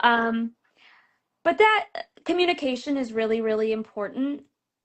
um, and just being able to have a person who you can talk with. It is really helpful to, when looking for agents, like seeing who they're representing, and like the way that I found my first submission. So my agent, her name's Hannah Mann, and she worked with Steve Malk for a long time, and learned the biz from him, I suppose. And he was the first person, one of the first people that I'd sent a manuscript to, and she was his assistant at the time. And I had talked to her, and she was very encouraging and wanted me to send more art and stuff. But in the meantime, I had found my first agent, and so I went with her. And then finding my way back to Hannah, who was then taking on her own clients and whatnot, um, after the fact, that I had left my first agent. And again, like no bad blood, very uh, cordial situation. But finding my agent was just like so wonderful in finding a person too who I feel like we are totally on the same page, and as far as what I want to do and what she wants to do. And again, it just like I'm like hesitating, like I don't ever want to like offend anyone, but real talk, it's important to know too that like not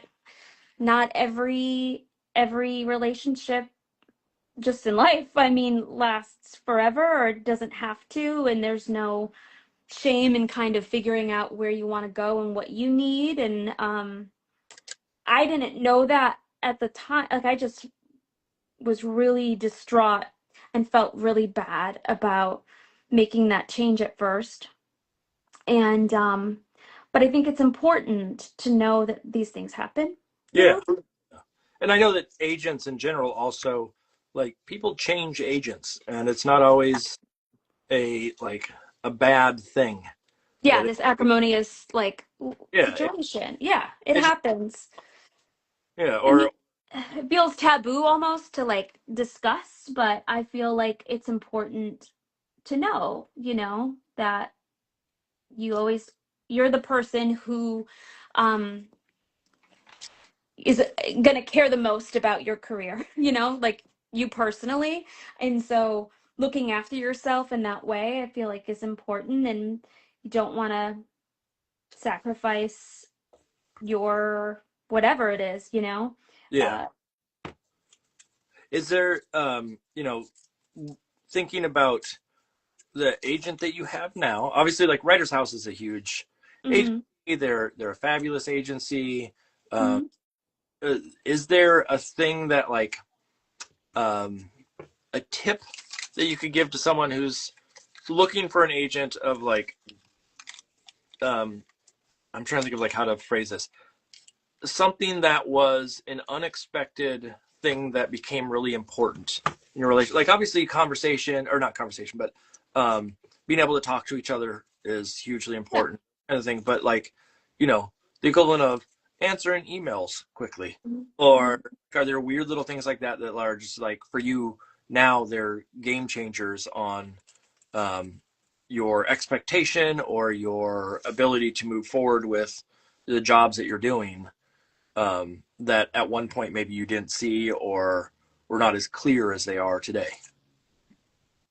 Um, I mean, that's a bit of a loaded sort of yeah, I'm trying to question. think what so what like where I'm at currently with like what do I find the most helpful? Yeah, like I mean, obviously, like someone who can crit with you is Yeah. probably very, very important. Someone who Yeah. can, take the time to chat with you and stuff. But Mhm. are there other like weird soft skills that like like the equivalent of one of the things that I teach my students all the time is not just about the visual aspect, but also about just being willing to go out there and converse with people and you know Mhm. uh, be social. And sometimes agents are very good at, or they should be very good at doing that on their own. But also sometimes agents can help you as a person become more Mm.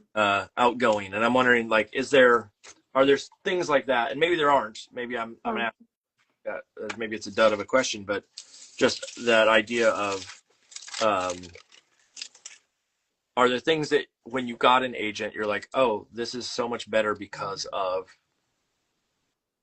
I mean, I think like I'm really grateful for Hannah's editorial eye, and I feel like something that I have improved on is being able to advocate for myself and have sort of difficult conversations uh when they need to happen, and not like life-shattering difficult conversations, but something that you like feel awkward about, like, oh, I can't even think of an example, but I really like this line and I'm trying and I don't want to scrap it and I don't know what to do, like, so for a while it was nice and I felt like Hannah was a bit of a coach, or like, I'm happy to field stuff. I'm happy to have the difficult conversations for you, Yeah. which is also nice when sometimes that's necessary.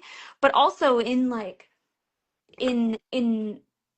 knowing her for years now, I feel like my skills are being sharpened, and perhaps that's like confidence within the industry also, but I feel like I have learned that skill set from her and being like, no, you can say that, you're allowed to say that, or like, you don't have to do that if you don't want to do that, or you can ask that question, that's okay to ask. And so it's just really been great to have, someone in your corner that's like either having the hard conversations or teaching you how to have them, Yeah. like, Yeah.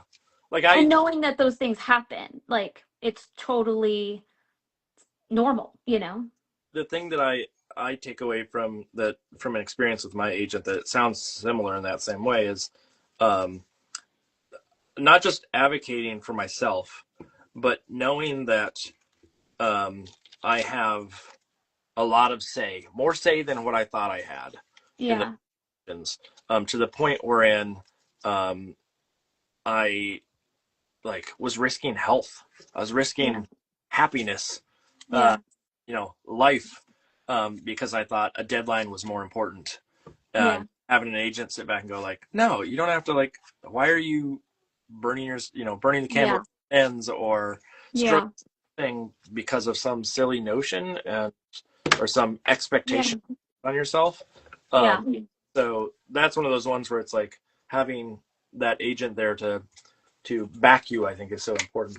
Um, mm, outside of agents, this is the classic, like, you've gone back to your college or to your class and they go, well, what's one thing you learned while you're out there? And I'm wondering, is there um, something that, like, what would you do if you had to do it over, kind of situation?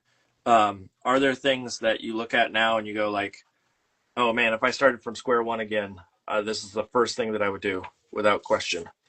hmm. I don't know. I mean, I mean, what you did got you where you are. That is, yeah, yeah. So it's hard to like sacrifice that, but yeah, I feel like I'm pretty stoked on the path. Um, I think, you know, perhaps I don't know. I feel like, and this isn't just with like book stuff, but just in general, I mean, that I'm trying to do better at is like saying yes to things, because it feels good to be asked and it feels wonderful to like be considered for, hey, can you do this or can you do that, or and so, but sometimes I'm like, okay, I feel like I'm getting better at being like, cool opportunity, but I just can't do that. And so not feeling like I have to say yes to everything. And I'm glad that I said yes to things, but like you were saying about stretching yourself thin and like your health and your happiness, and it can feel uh like I have to do this thing because this is what is being offered, or like um, for an event or a thing. I don't know, but I don't know, that balance thing, I feel like is something, and I don't even know if I'm answering your question, but no, you are. I mean, even just the idea of um, the work life balance of saying no when in the past maybe it wasn't as easy to say no because of, well, you want money, or yeah, well, exposure, or yeah, the first no, I think, was an amazing moment for me to be able to sit there and just go, no, I don't need this. yeah, uh, and I to me that was the moment where I realized, like, oh, I am actually an illustrator now. I'm not just someone who was a hobbyist. I'm not right, someone who was just goofing around. That yeah, was the moment where I was like, my voice or my opinion matters. in the Yeah. um are there sort of, because you are coming, or that you have come from that sort of educational background too, are you comfortable with the speaking in large, Oh like yeah. doing kid events and things of the sort? And are you doing those quite frequently? Where does all that stand? Yes, I love school visits. I love library events. I love books. Like I am probably at my most comfortable like in front of a group of kids. Like I have so much fun and and just like having experience with kids of many ages, I feel like it just really, really helps and informs um my time in front of students, like pacing out a presentation, making an engaging presentation, making kids laugh, like all these things that I feel like my time as a teacher and in front of kids has really helped out. But yeah, so I do a lot of school visits. Um, I oh my gosh, last March was insane. I didn't take as many school visits this March just because I am on a deadline and I have that book coming out and I felt like I was going a little bonkers already Yeah. and I and that was like too it was like hard saying no to things because that is money and that is like what I want to be doing, but yeah, but I do them. I want to do more of them. I would like to take note that you have said doo doo twice in that. Uh, I do yeah, them. that's I will say, anytime someone says doo doo, I have to Point acknowledge. it out. Yeah, it's a little kid habit, and I have said it in front of the president of our college. I have said it in situations that it's probably not appropriate to lean over to Right. someone. So he just said doo doo. But Right. when you do it twice, it's Yeah. hard not to acknowledge it in some manner. Right. The double Uh, do. what year did you stop teaching? What year did I stop teaching? 2000. When did we move? 2010 or 11. Okay, 2007. Yeah. wondering like how much of the like slang stuff I you. mean, having kids now, I feel like helps Yes, kind of know what's going on, but you've seen it all at this point. I mean, still though, I'm like reading a text like, what is he saying? Oh, I don't know if Mike's still awake upstairs. I hope he's not at this point.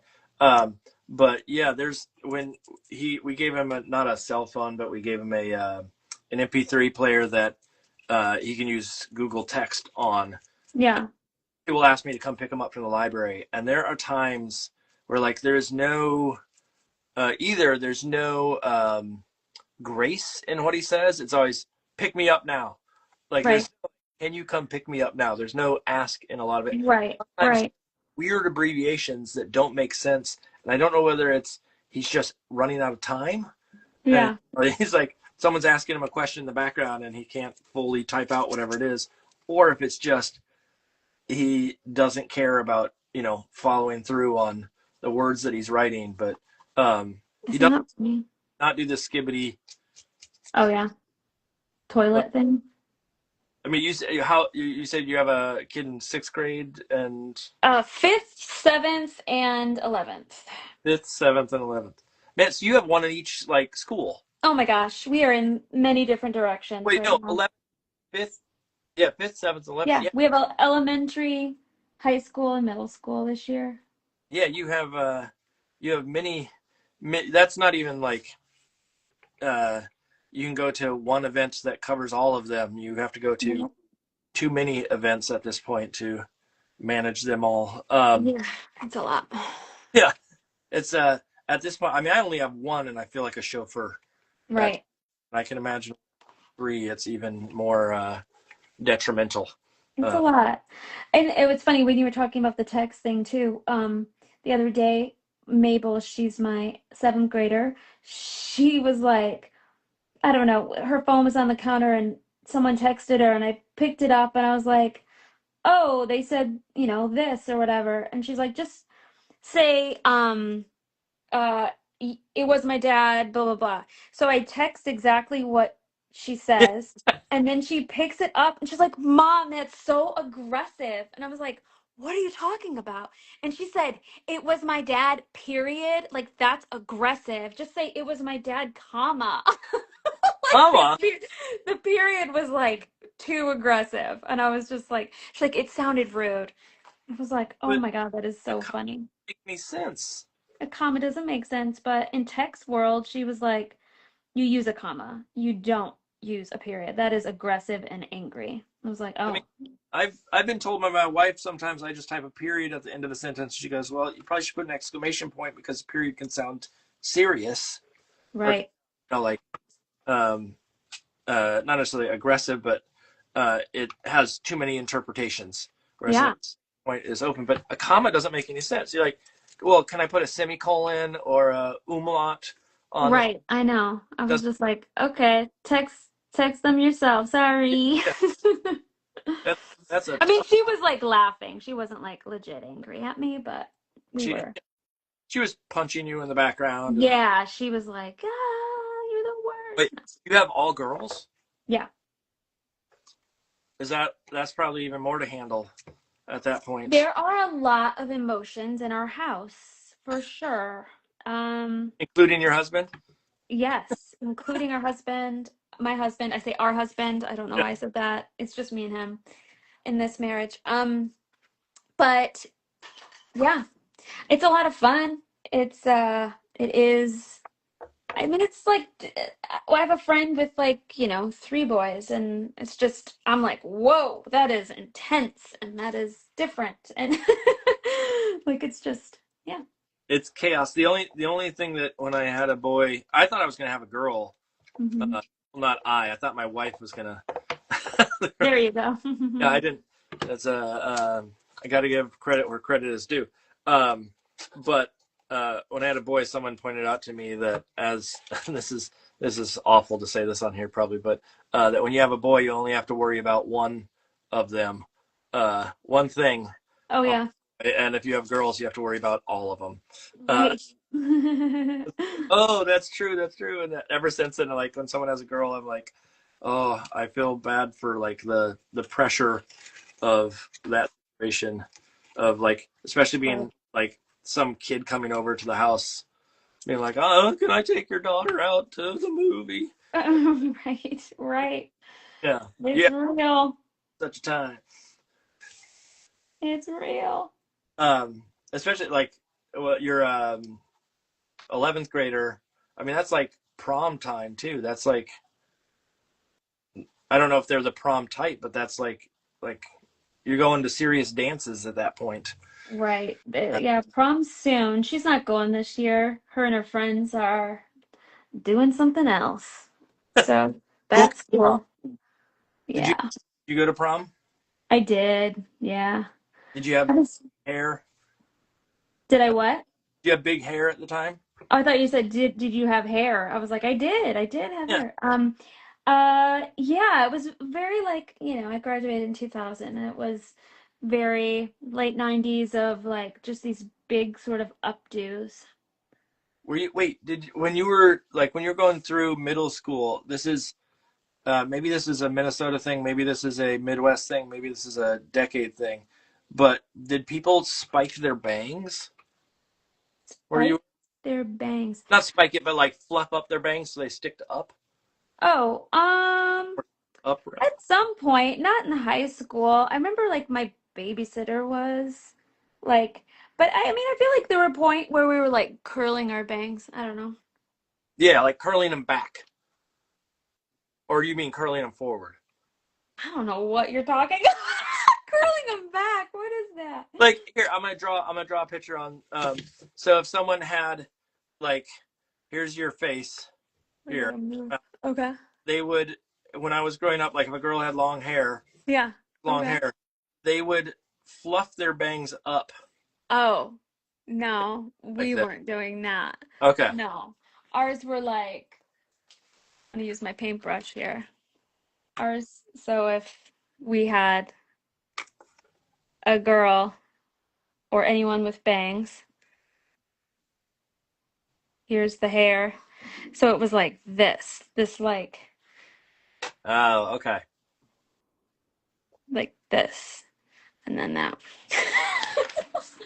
Little That- did you know we're going to talk about bangs tonight. Gotcha. Okay. Yeah, yeah. So With funny. a little curl on the front, so it's sort of like poofed out a little. It's one of those things where like it may be just because I was like I'm. But you're 82, is that right? Mm-hmm. Yeah. So I'm 5 6 years ahead. It may be just you know it was that much of a generational hair shift at that. Right. Um, it was the more wild times. Let's put it that way. Uh, Right. Right. we were talking about I think last week a little bit about the idea of especially growing up in that era of like not wanting to put on your jacket, Oh yeah. like roughen the weather purely because of how uncool it was. Oh Uh, my gosh. and, Yes. I imagine the same thing in Michigan. That it was probably like, you saw some rough times weather-wise. I can I imagine. did. It's funny, like I was a kid who wanted comfort, and I was like probably the only kid wearing a coat. I did not care how dumb I looked. The thought of being cold, and still, I hate being cold. And I'm in Michigan, so I just wear appropriate clothes and I love a blanket and I'm just not cold. I do not like being cold, and it is like wild to me. I mean, but it's a very real thing. My Yesterday, I sat outside at a track meet from 4 to 7:30 in the rain, and these kids are like running in the rain. They ended up calling it at like 7:30, which is wild. There were still many events to go. But all these kids are just standing, and I brought like blankets and I had like an extra umbrella for my daughter, and I just Yeah, was like, "Do you want the umbrella?" She's like, "No." She's just like standing in the rain in a hoodie, like waiting for her next event. And I'm like, "Just hold the umbrella so you don't get wet." And she's like, "No, I'm fine." I'm like, "Oh my God." It was driving me crazy. uh, yeah. It's a real you're the nerd mom at that point, trying to Yeah. Mom.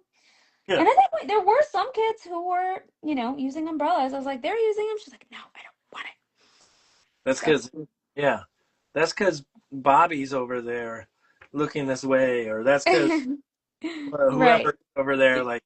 If you see Yeah. me with an umbrella, that means that I don't care about how I look. Uh, Right. Um, Yeah. yeah, I mean, I imagine you're at the same boat that I am. Like now, it's gotten to a point where it's just like comfort. Yes. Like, who cares? Oh my I mean, gosh. I will look like a fool. I don't even care. yeah, there's a little bit of fashion in there, but it's I wear a routine now. Basically, I there's a Yeah. certain like you could easily caricature me because I wear the same thing every single day. It's more. Um, okay, so I'm going to ask you a question then, because you said uh, that you like warmth. Yeah. And I asked this last week too, and I think it's a fun question because I think it's very decisive for people. Socks on or off while in bed? Off. And That is, sometimes I'll start with socks, just the first entry into the bed, and then I'll take them off while in bed, before I fall asleep. And but occasionally I'll fall asleep with them on, but I will take them off in the middle of the night. freezing cold though? Like you're someone who just said that you need to be like nice and warm. I know, and I have blankets, so many blankets. But I don't understand because like I know, somehow it works. I stay warm. all right. I mean, I more. wake up and I put on a robe and slippers. Oh gosh, I just messed up. And for sure, but I it's I also have to be careful asking that question now. I just realized for anybody that's tuned in before that heard this before, also my student, there was a time where I asked a question in class and I got labeled as someone who had a foot fetish, oh which not true, not true. But here I am asking people if they wear socks to bed, and all of a sudden, right. like I tuned into his show. Guess what he was talking about again? Um, so no, Beat. yeah, no, I'm a sock like unless it's the middle of summer. Oh, you got socks on? Yeah, it just I can't get my like core temperature up if I have Mm, socks off. there you go. So I'm not. I yeah. I don't understand it, but okay, sure, sure. You do you. You do. I teach. I'm not gonna yuck your yum. Um, what one of the questions that I've asked people in the past that I want to sort of ask here because I haven't asked it in a long time, which is favorite thing to draw, Mm-hmm. and then least favorite thing to draw. Like, Mm. what do you struggle with at this point? And I know that you said like early on you didn't think you were an artist, but obviously you are, and so don't discredit that and go like, well, everything. I want to Right. I want to know the facts. Okay. So I love to draw kids and I love to draw uh what do I like to draw? I like to draw animals. I like to draw specifically. I do happen to draw a lot of bats. I do love a bat. Uh I feel like I was drawing a lot of bats. My Mabel, my kid doesn't want the umbrella, or for me to use periods in my texts, loves bats, and she was obsessed. And so, anyhow, love bats. I don't love horses. I mean, I know like they're the classic, like hard thing Yeah. to draw. I just haven't drawn them much. What did I just draw a horse for? I don't remember what I just, but I was like, okay, it's not And the worst thing in the horse, world. I'm trying to think what it could be. Horse. Uh, what was there? I feel like there was something that was like horse thing that was recent that was in that same vein, like not necessarily International Horse Day, but there was something that was a like horse Right. thing. Um, with with the sort of ease of drawing, like, is there a system in which you draw? Like, we haven't even talked style, we haven't even talked Right. at this point, but is there a system in like when you are making your work that makes it easier? Like a bat, there's a way I draw a bat, and there's a way that you draw a bat, and Hmm. some of that is shape language, some of that is comfort in sort of design aesthetic, whatever it may be. Hmm. Hmm. Are there systems or rules by which you play to make your artwork? No, I feel like it's just a lot of trial and error and kind of fitting the the tone of a book or the look, or a lot of times it's like, sure, I have like a way that I'm drawing things now, but whatever medium I'm using, it'll look a little different in paint than it does just like line work or something. So, um, I mean, yeah, and I feel like it's just a lot of, I'm not, I aspire to be like this, but I'm not like always carrying a sketchbook around. Like, Okay. I've got friends who are um, carrying a sketchbook and sitting somewhere and just drawing all the time. And I'm just not like that. A lot of the stuff I'm drawing is out of necessity of the book I'm working on, or stuff like that. So, um, yeah, as far as the process for me, it's it's like I sometimes will start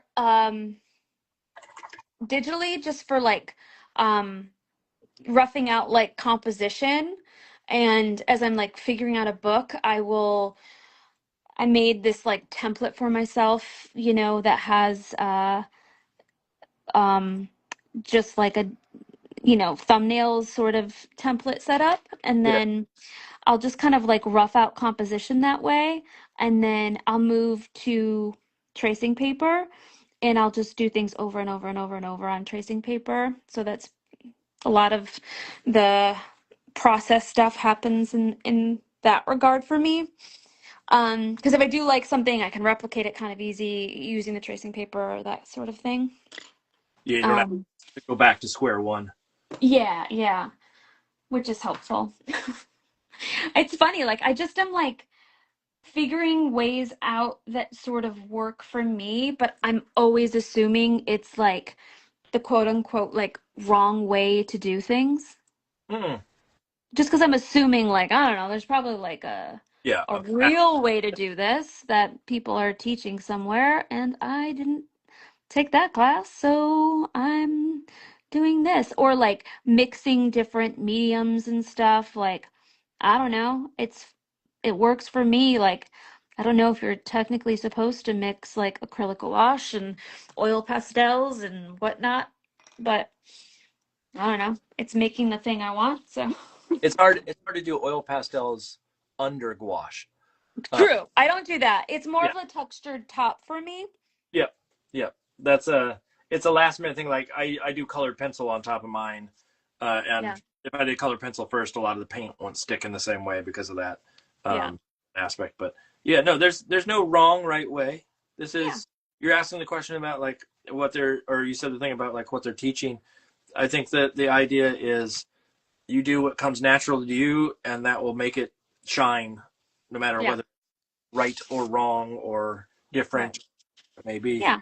Um, Aesthetically, with your the approach that you have on the books, is there a way that you came about your style? Not necessarily the process in which you make, but the choices that you make when it comes to the aesthetic. Hmm. I don't know.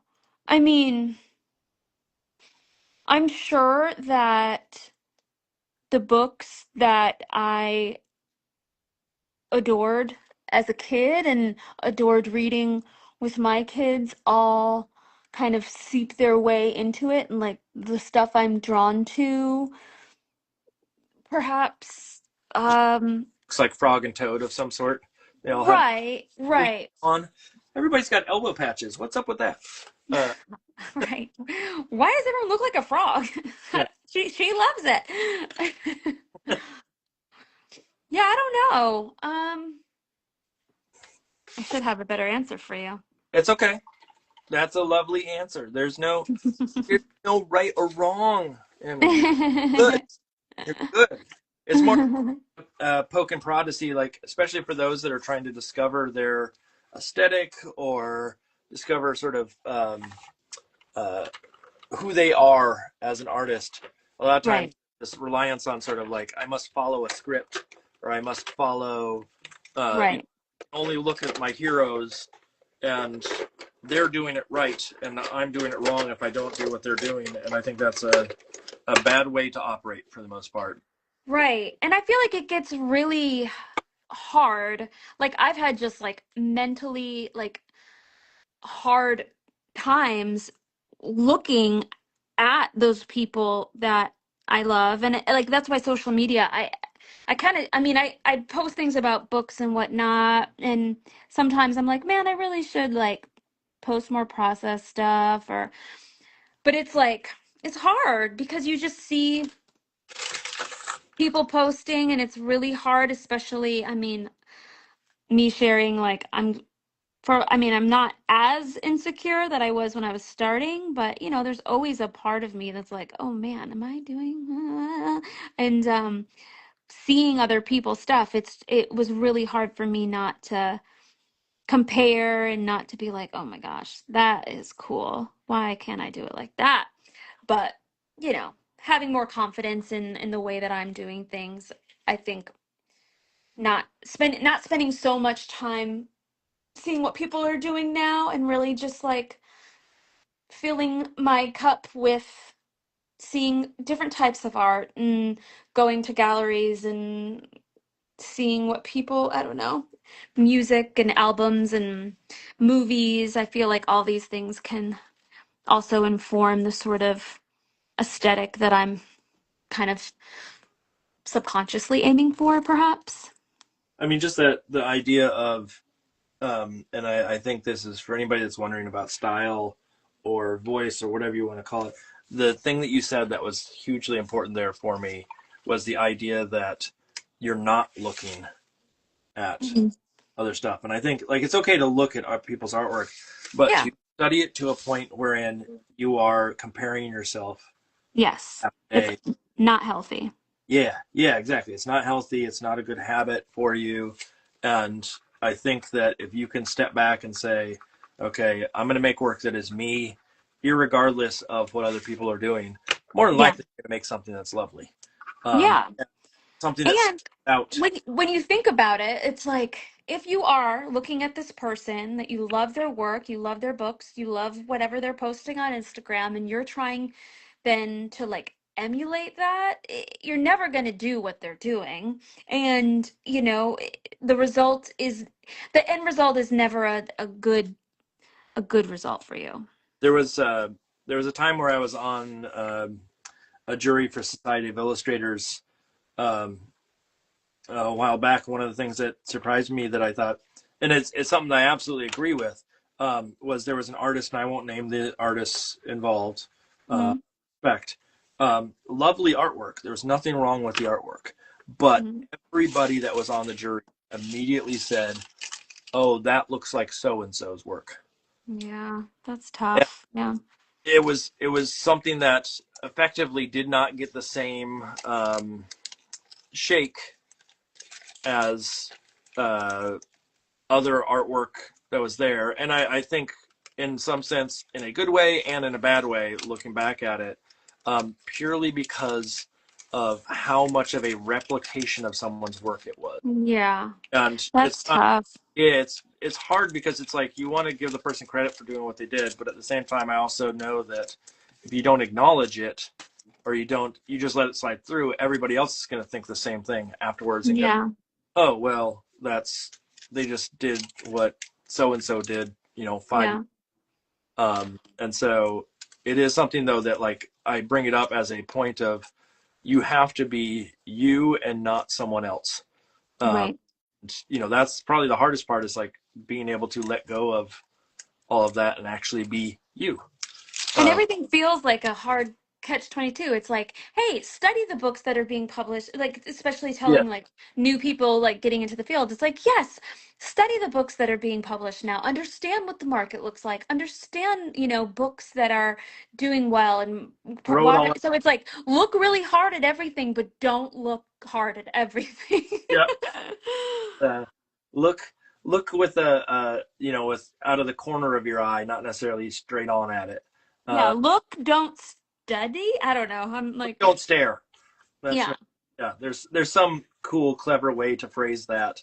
Uh, yeah, but I do think that what you're saying, though, effectively is a very good, like, if you sit there and um, compare at all costs, you are going to wallow in some filth that is someone else's aesthetic, and you're never going to. No one wants to be, or no one should want to be the second so and so. yeah, Like, oh, you want yeah, John Clausen. Like, no, you want to be John Clausen, or you yeah.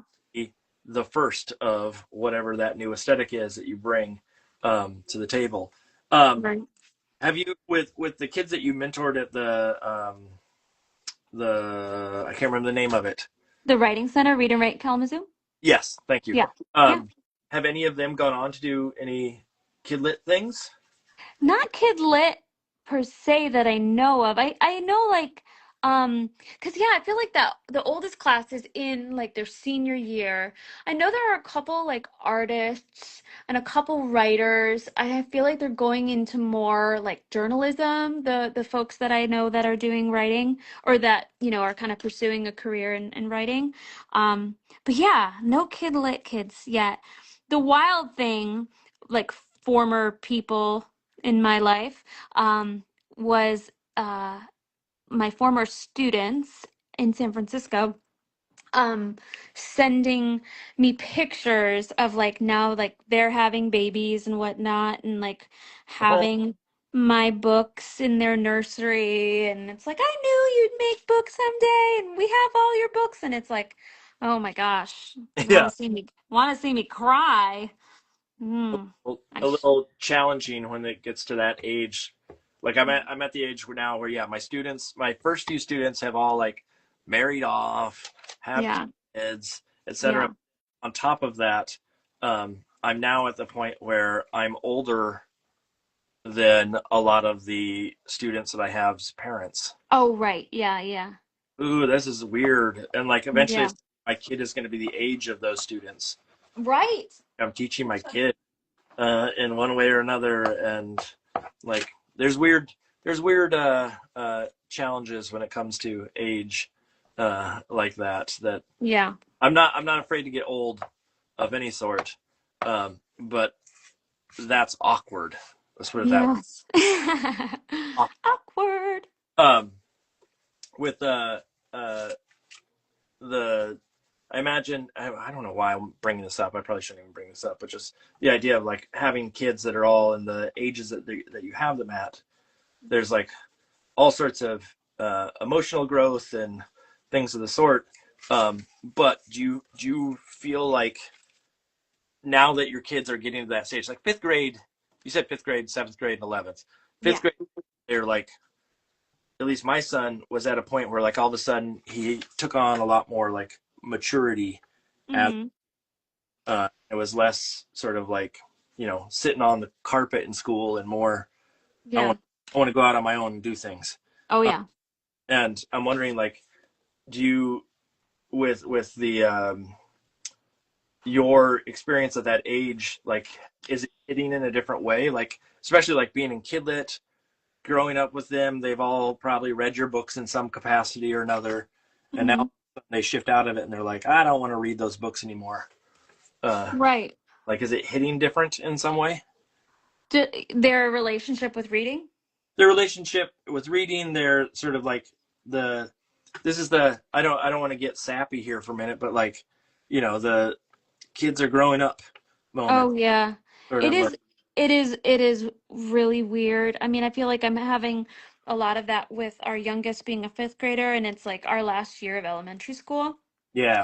And today was like, bring your stuffy to school day, and she took it very seriously, and I got like weepy almost as because we walked to school. It's close, and we're walking. She's like, I forgot my stuffy, and I was like, I can walk home and get it. And then I was just like, oh my gosh, like this is the last stuffy day. And like, oh, time is weird. And yeah, it's like with books and stuff too. I mean, I just remind myself that my relationship with reading um, changed through the years, and I wasn't always, there were years where was more preoccupied with like playing sports and friends and stuff than, That reading at home at night or whatever. And then there were times where I was just like doing that. So kind of seeing them and their various stages of that, and it's interesting for sure. Wait, so you weren't doing kidlit when you had your eldest, correct? No, no, I was not. Uh, my first books came out in 2019. Okay. So At least she was younger. 10. Yeah. Yeah. Yeah. Okay. I was just wondering like that sort of time for seeing them go through and experience the books in a way that's sort of different than what uh, most kids have the Right. opportunity. Most kids don't have a artist parent. True. And I feel like sometimes that's not always been the easiest thing. It's like, especially my youngest, she'd be like, can you draw me a cat? And I'd be like, you can draw a cat. And she's like, you draw it better. I don't want to draw a cat. And it's like, no, no, no. This is how you learn to draw a cat. You just have to draw a cat over and over and over. I Yeah. can show you how I draw a cat, but I still want you to draw a cat. And she'd be like, oh, God, what is this? Go on. Mom, there's a reason why I asked you and didn't do it Yeah, myself. just draw me a cat. And I'm like, fine, I'll draw you a cat, but you have to draw a cat, please. That that's probably like homework. It's like you got Right. a drawing of a cat, and that they're trying to make the best drawing they can, and walk in like I drew this amazing cat. Uh, is Right. with the having kids. One of the things I've talked about with a few folks on here, in particular, is just that idea of having kids, and then all of a sudden you are um, reading to kids on a regular basis for events, or like Yeah. in a world where the kid is the audience. there's Yeah. different aspect of what you're trying to achieve because you're no longer doing it for your an older audience or for yourself, and the kid is the important factor. And I'm wondering, sort of like, how much of that going back into your kid mindset, like, was that a hard thing for you to get back into? I mean, it sounds like, obviously you were wanted to uh, illustrate and write and whatnot from an early age, but still trying to get back at an older age. Not older age. Oops, I was careful. No, at a young strat, but having to go back and go like, oh, I need to think like a kid again. Right. How does that I play out? I I'm just like a natural goofball and young at heart, they say. I don't it's not hard for me to get to that place, and perhaps it's just a little bit of just like an intuitive part of me. And then I don't know, I am around kids a lot and that does help. I will hear like a turn of phrase or the way that kids speak, and then I feel like a sponge all the time. So I feel like those two things married together really helps me. Someone doesn't need to have kids obviously to write for kids, No. but I do feel like it doesn't hurt. It really helps. I feel like it helps, yeah, a great deal. So, yeah, and then I feel like the more, even at this stage, I feel like the more I do it and and I'm doing more like fiction stuff now. Obviously, the Nerdy Babies were more of a like nonfiction situation, and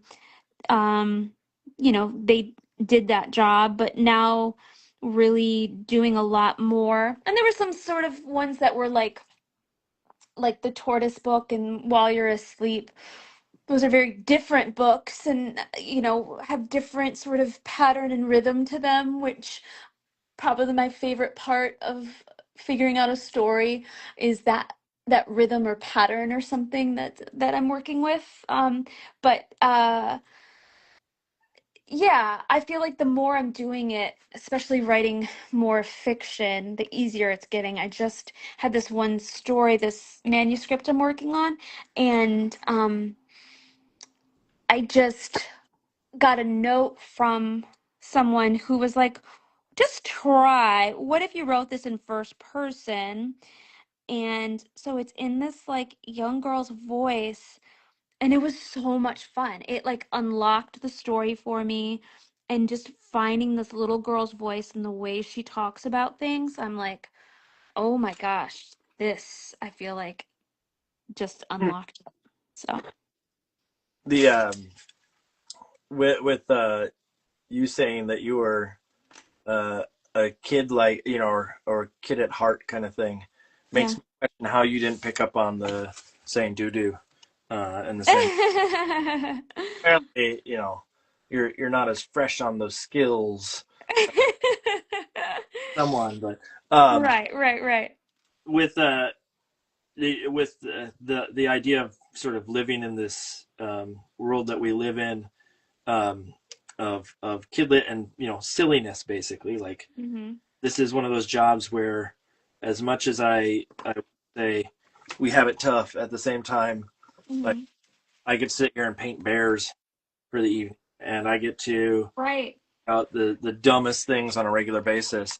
And I'm wondering, sort of, with you saying that the sort of kidlit mindset, or that kid at heart kind of treatment, is there something in particular that is like your go-to silly factor or thing that will always make you crack up, or Oh.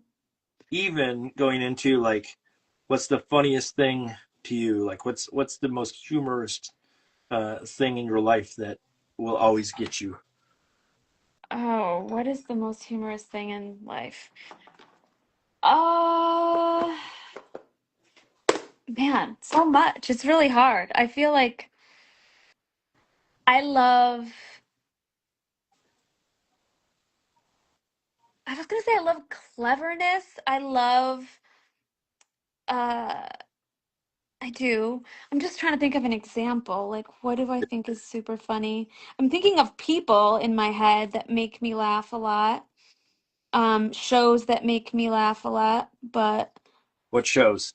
um, well, fellow Michigander grew up in Clarkston, which was the neighboring town, graduated the same year. Tim Robinson. So Uh, I think uh, you should leave. and Detroiters? Yes, and Yes. Detroiters, Okay. which that show is so, I mean, again, we're the same age, and I feel like all those commercials, and I'm like, oh my gosh, I wonder if this hits the same for people not in the Detroit area, because those are like real commercials that they're like spoofing that we just grew up on, and it was very Mm. funny. So like the Devereaux like fur that, or I can't remember what they call it, but it was for wigs. Anyhow, it was a fur commercial of these like women riding horses, and it was like the same sort of tune, and it. So I don't know. That's like I don't know. I love No, like goofball characters a lot. I that show, love, yeah. particular nonsense of those shows and the screaming and the whatnot is right up our alley too. That's like one of those shows that We just quote it all the yeah, time. we're upset that it's no longer like Detroiters. It's no longer there at least. And I know. I now know. quote the order at the fast food restaurant. Oh my gosh, 55 burgers, 50. Yeah, So funny. So yeah, I love that.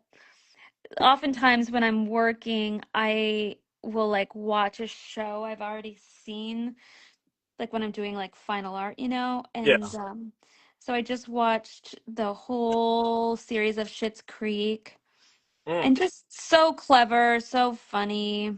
Love it so If you like much. that show, we just started watching Dan Levy's new Oh, show, the oh yeah, Big Mistakes. Big Or Mistakes. Yeah, yeah. I heard it's him pretty good. talking about it. Is it good? Yeah, You like it? yeah. I do like it. It's a maybe not as like um, I would say it's funny on a Oh shit. different what? I just sorry. I just smudged a bunch of paint. Sorry. Oh, uh, Off it's camera. it's funny on a different level. Let's put it that way. So like Yeah. the type of humor that's there is not uh, awkward Yeah. fun. It's situationally Yeah. and I think it's really good as a show in particular, but uh, the it's sort of classic. If you like, I don't remember what his name was on the show, but Dan Levy's show on Schitt's Creek. David. David, that's right. Yeah, Ew, David. yeah, it still has that kind of vibe to it. Uh, Yeah. so if you like that, that is probably well within range of a show that you would enjoy. That's Uh, awesome. but is it one of the things? One of the reasons why I ask about that sort of like favorite type of comedy? My wife has this thing where like when we talk about being silly and whatnot, her favorite type of humor is when someone's doing something really wild or it's fantastical, and then it cuts back to reality. Mm. There, like there was. Did you ever watch It's Always Sunny in Philadelphia? No, I didn't. But I've seen clips of it, so I feel like maybe Yeah, I'll there's get it. a moment in it where they're like the group of them, the gang is singing this song and they're doing this dance number and it's amazing at their school reunion, and then it is a hard snap to them. The reality of it is they're all sweaty and gross and dancing horribly, and Yeah. it's those are the jokes that my wife will like Yeah. love. End of time, and so like as someone who I always fart jokes Oh yeah. fart joke in front of me, I'm going to laugh. Uh, Well, the doodoo pointer outer, I feel like that makes sense that yeah, you would like a fart no, joke. potty humor is my cup of tea of sorts. But are there when you're getting picture books? Well, I should ask one of the questions I like to ask too. Is just the what does your collection look like at this point? Oh, Because I good assume you question. have a collection of picture books. If you don't, uh, that'd be horrible. If I had It some on a picture collection, is. I don't like picture. um, Yeah, I actually haven't read one before. No. yeah. I have, oops, how do I flip this around? Boom. So this is my studio. I'm showing you a messy picture of a bookshelf situation. And so that's quite a few. And then we have, oh yeah, there's Oh, okay, yeah. shelves there. And then I got shelves down there. I have like, these are all my Arnold Lobel books down there. And then my house is covered. So we have a lot of books. I do love vintage books. I love collecting books of favorite authors and illustrators through the years.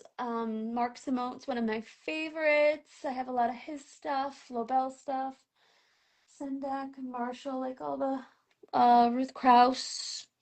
But then I just have it's new stuff, friend stuff, stuff my kids loved, like collections, and I don't know, and like they're still part of our like home library, picture books, and it's cute when I still see one of my kids like picking up a picture book and taking a look.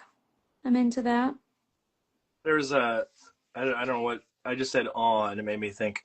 The other day I was at the grocery store and there was must have been a like 6-year old kid, maybe something like that, riding around Hmm. the cart, and his dad was pushing him along, and the kid just stopped. They were stopped in an aisle, and the kid was hugging his dad, and corner, and the kid just goes, "You're my favoriteest person ever." Oh my gosh, did you start crying? Yeah, Cause I was like, I didn't. No, waterworks. I'm tough. I can't. No, no. Uh, it was so adorable though, and it was like that idea of like picking up the picture book and being like, I gotta read this again. Right? It's so cute. And I think they see the work that goes into them and have a nice little appreciation of that. But it goes both ways with these kids who, you know, see me working and kind of are like, whatever. But it's funny. I did a book event a couple years ago. I went down to Columbus. Cover to Cover is like such a cute bookstore down there. But and it was so funny because afterwards, all these kids are like coming up to me and asking me questions and like have obviously like I'm signing books and stuff. But this one kid came up and he's like, I drew you a picture before I came. And I would think I was like doing While You're Asleep then. And he was like, I love raccoons and this is my picture of a raccoon. He was talking to me. And then all of a sudden, like my youngest couldn't be more like, could care less basically. And then she sees this kid like wanting to talk to me. And then she came over and just like sat on my lap and put her arm around me like this. And I was like, oh, now you want to claim me. Yeah. It was Wait, very cute. how old was your daughter there? Uh, Probably like 7 at the Okay. time. It would be so amazing if it was the what 16-year-old, 17-year. Right. Yeah. This is my mom. This is my mom. You can go on. He's famous.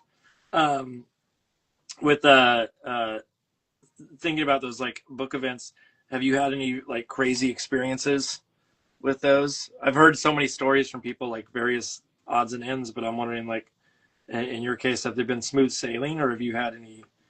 Oh, what's coming to mind? There have been times where I think everyone has this situation where like no one comes. Mm, That's always fun. Or just like one person and you're just like, well, I'll read it to you if you still yeah, want to hear it. I've But honestly yeah. those, and it was my favorite book event, honestly, because it was like it was an older audience. Like there were adults who came to hear it, but it gave me the chance to talk about craft Yeah. in different ways. It was rewarding in a different manner. It was not the Yeah. same, cute kids running around and whatnot, but Yeah. For the Lobel book, I was in Schenectady where he's from and did like a talk at the library, knowing full well it was going to be mainly like an adult crowd. Yeah. And there was like a kid there, which was very sweet. And there was this one lady, and I doubt she's listening. She was like, to the one kid there, was like, I just kind of came up to talk to me, and the lady's like, some of us were in line. I was Oh, like, like it's the one kid. You're yeah. fine. It made me laugh, and I was Now, just like, if oh, they if it was again a 16-year-old, then fair game. But if it's a little kid, right. This little like 7-year-old or something, yeah, like, I drew a picture of a frog. I'm like, okay, you can show me that. Um, and then it was funny too because a lot of people there were like, my brother-in-law lived next to his grandma, or like, were telling me stories. And the last time he was there, I don't even know right now. Maybe it was like 1969 or something, to this book festival.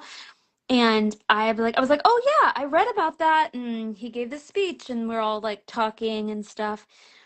And someone said, because I was talking about inspiration for Frog and Toad, and it's like in my book a little bit too. And this lady raises her hand. She's like, that's not what he told me. And I was like, oh, I could only judge from the yeah, speeches he gave and the research I did, but go ahead. And she's like, oh yeah, he said when he was here that, he got the stories, his grandma, he wrote them as a kid and his grandma saved them.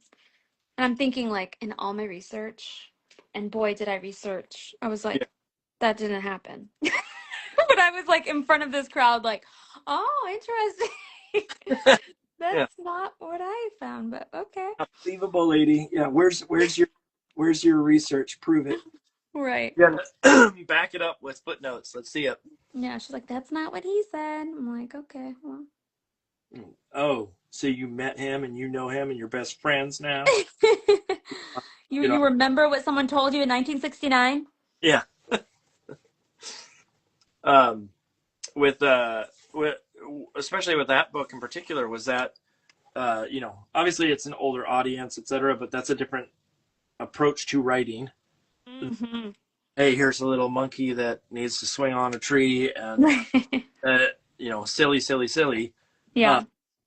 was there a thinking about the sort of approach? Did you was there a similarity in how you actually wrote, or I mean, obviously the research side of things is going to be different. I get that, Right. but did you find that there was a similarity between that and what you're doing now, or was Sort of. I it mean, when I was reading a biography of him, and which led to, like, it would be like, it would quote a speech he gave. And then I was like, oh, I want to read that speech. And then I'd go find that speech and I'd read the speech and I'd be like, oh my God, that's so cool. And then I'd read a little bit more and they'd quote some other thing he did. And I'd be like, oh my gosh, okay. So he had this thing published in the Horn Book, and let me go find that.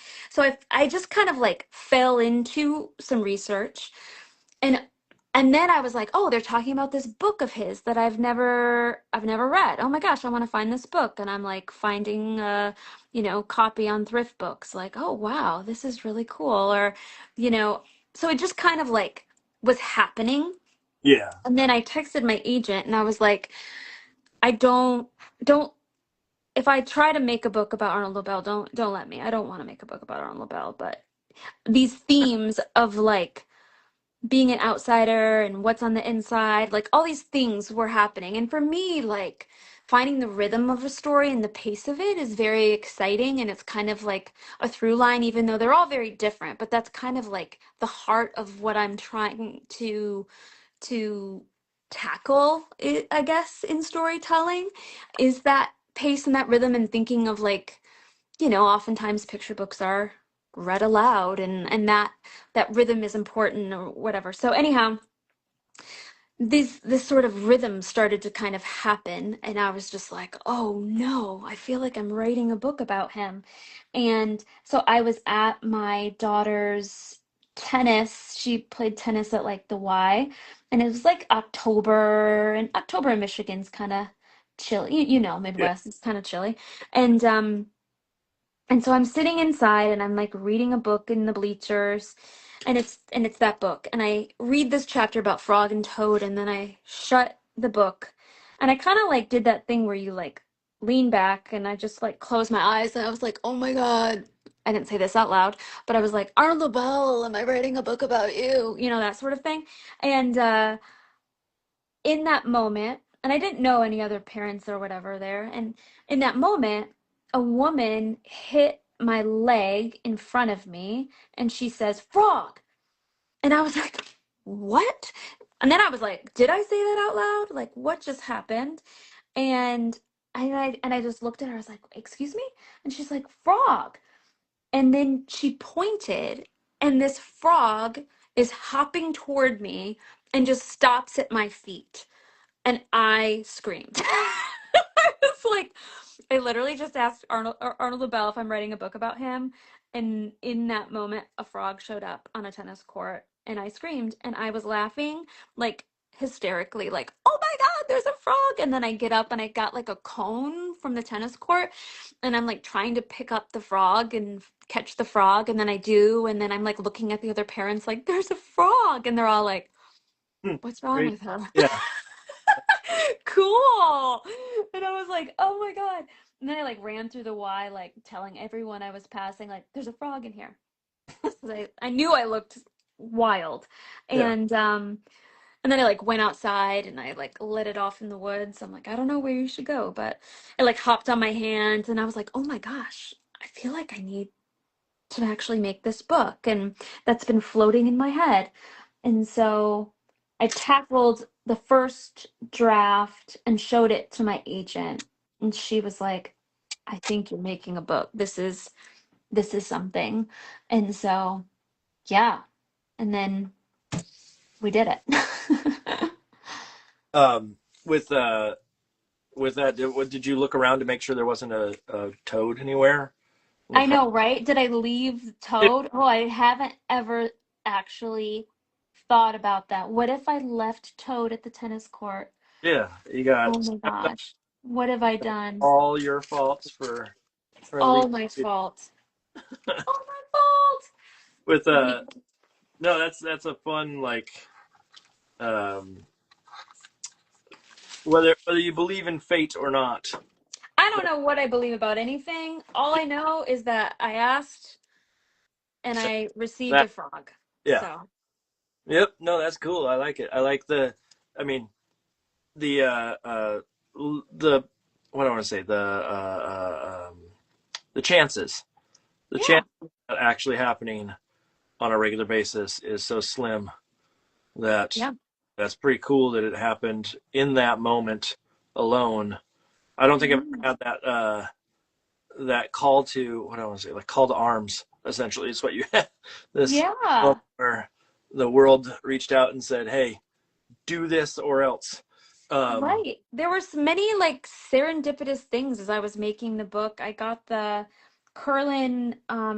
the Ezra Jack Keats and Curlin Memorial Fellowship and went out to they have a collection at the University of Minnesota in Minneapolis. yep. And I was out there and they have like 50 of like an archive of like 50 of his books. So it was really, really cool to see process stuff and like one of his first books that he wrote was Bears in the Air. And I'm like looking at the original and it's like all this rubber cement that's being like, old and kind Falling of. apart. I'm like, yeah, I'm like, "Oh my gosh, do I need gloves? Am I allowed to touch this?" And this person's like, "Yeah." I'm like, "Okay." And so, anyhow, like he made all these like cool dummies with like cardboard for the covers and stuff, and his the Bears of the Air, I moved it and the title came off and I was like, "Oh my gosh, the original title was A Bear Story." So it was super fun to Wait, like, that didn't freak you out that the title came off? oh, it did. Oh my gosh. Yes. I like kept on asking, all these registration marks kept falling off and the person working was just like, "Yep, we'll just just set them right there. I'm like, Yeah. you sure? Is this Well, okay? Um, but they're like, yeah. So it's that's just that frog shows back up right, with right. all on its face. Like, But it, yeah, I said this was cool, but I need to like backtrack on that. You you ruined. right. Yeah, I know. I was like, should I have gloves?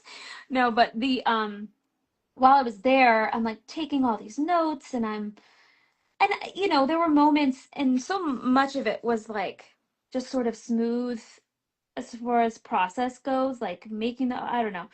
There were moments though that I was like, "Oh my gosh," like having like existential crisis, like what am I even doing? Who am I to touch his story or.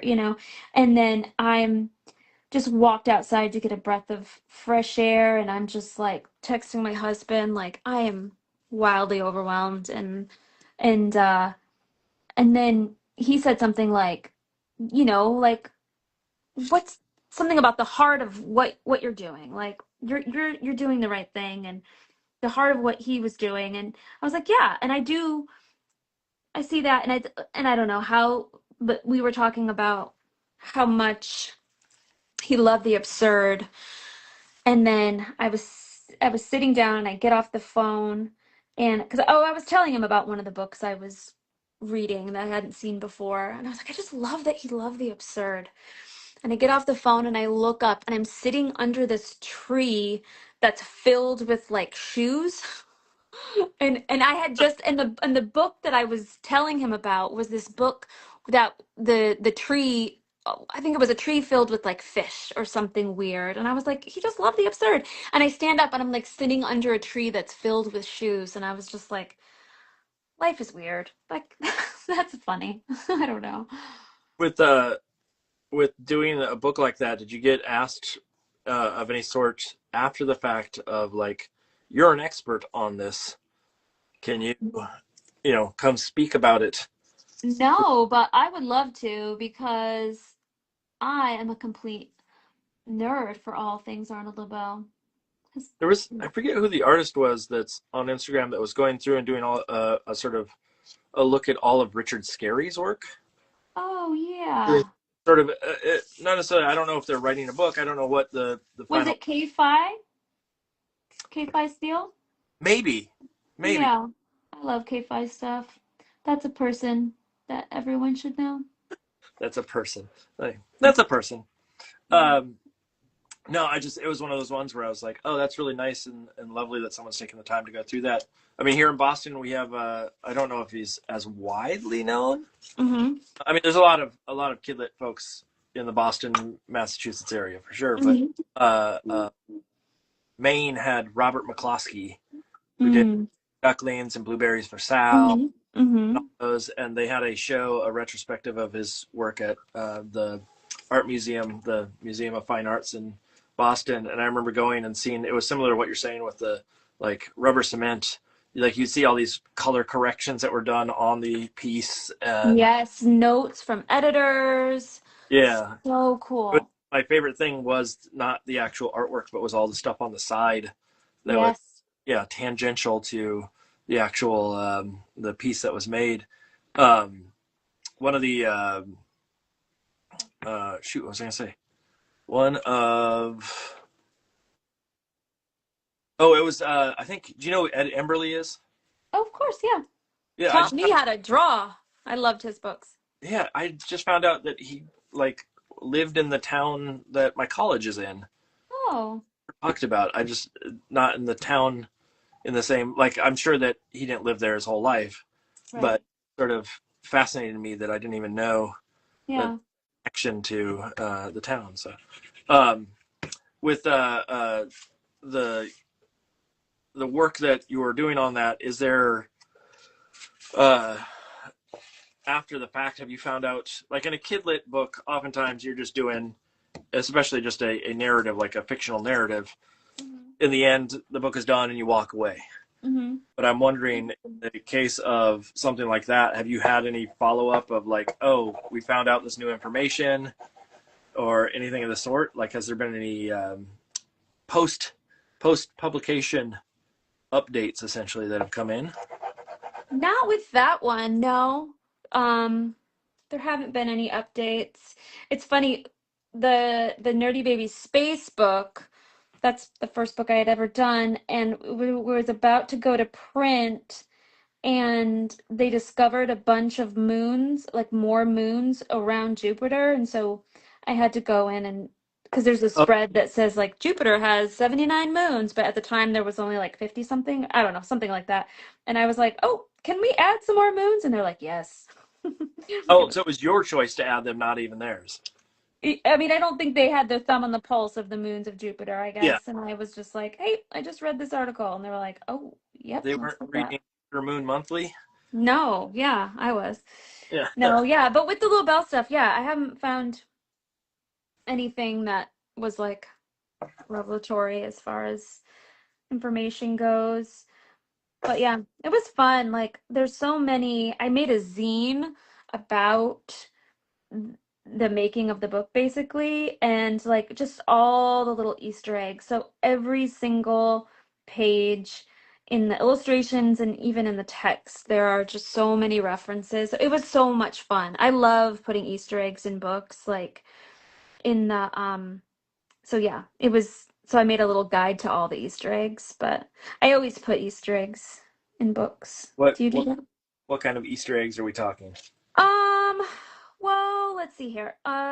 In So Tortoise Dug, there are these bunnies, and in their corner of the burrow, they are listening to records, and I put like bunny versions of like the Velvet Underground, but instead of like a banana on the cover, there's like a carrot, and then my favorite, like this band called Boy Genius, No, but their oh, yeah, their album cover is like three hands, and so I made like three bunny hands, and the someone sent it to the photographer who is the band's photographer, Matt Grubb, and he reached out and we were chatting, and he's like so excited, and we did a little swap. I painted him the bunny version of the album cover, and he sent me some oh, cool unreleased photos secretly. Not secretly, but I just haven't shared them publicly. But yeah, so that was super. That was a fun Easter egg to be like, oh my gosh, it actually got back to the people who made the art. That's super fun. the are you do you do stuff for galleries at all ever? Mm-mm. I haven't, no. It's the that idea of like just showcasing your work in a different venue, and then those random folks that spot it is always really fun. Yeah, If it's like you said, like someone who uh, knows the original context or and has some relationship to like you said for the band or what yeah, of some sort, and so sometimes that happens where it's you find collectors that are interesting that yeah. buy something because it is that like the equivalent of hey, this was how am I trying to say this? This was a uh, uh, no. How am I? I don't know what I'm saying. It's late. It is late It is already. like, Yeah, I'm running out of mental processing power here. Um, no, draw and or not draw, but put a bunch of salmon into this now, and it's there you taking. go. I Um, keep peeking. I keep forgetting. I feel like mine's been so boring. Like doing this final art, I did so much just like black or coloring here. I Sorry. here's the thing, and I think this is something that is a true fact for all of the listeners out there. There's so many people that listen to this that are not even watching. Oh, cool. I don't mean that like these losers. How dare mention of what we're doing, but they like to make art and sort of listen in the background, and so I think that that idea of watching is not always the Dir star doing. primary directive. I know it's people have asked me like, is it a podcast? And I'm like, no, it's a visual medium, but some people have said you could just do the audio from a lot of these, Yeah. be fine as well. Yeah. How often do you get to sketch? Like how For often? your for your own personal love of art.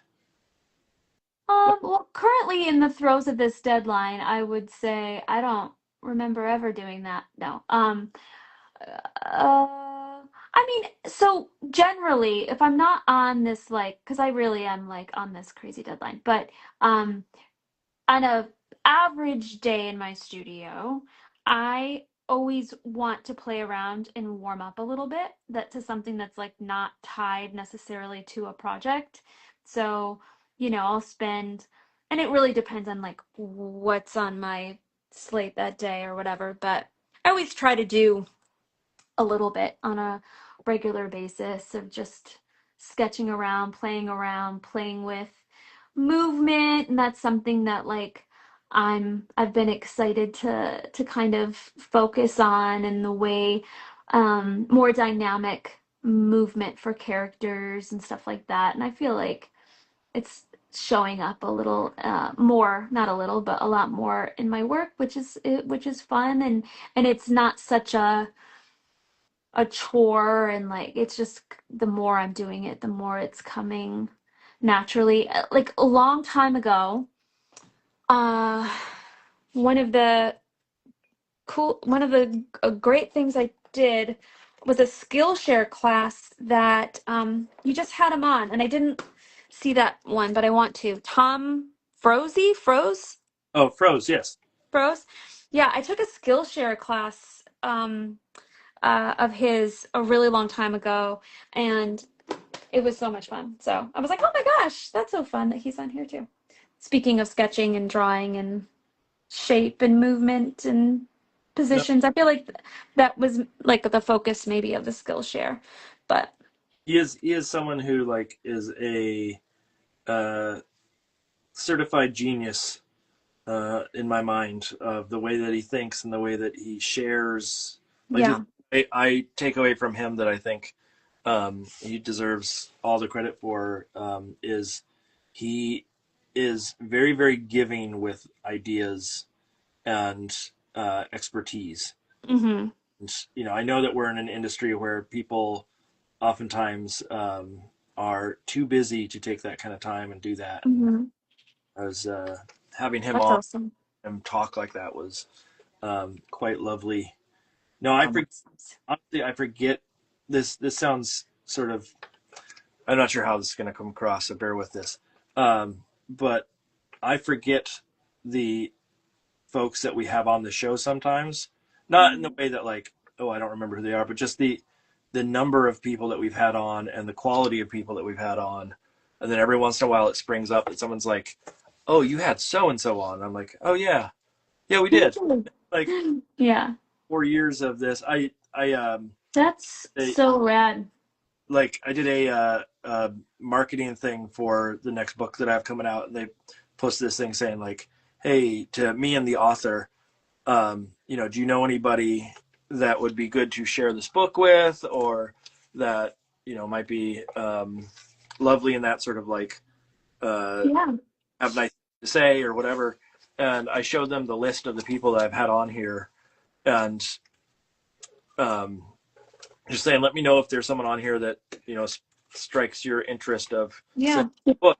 And the lady in the conversation that we had after I sent that in goes, "You just sent the biggest who's who list, and you were on Yeah. that.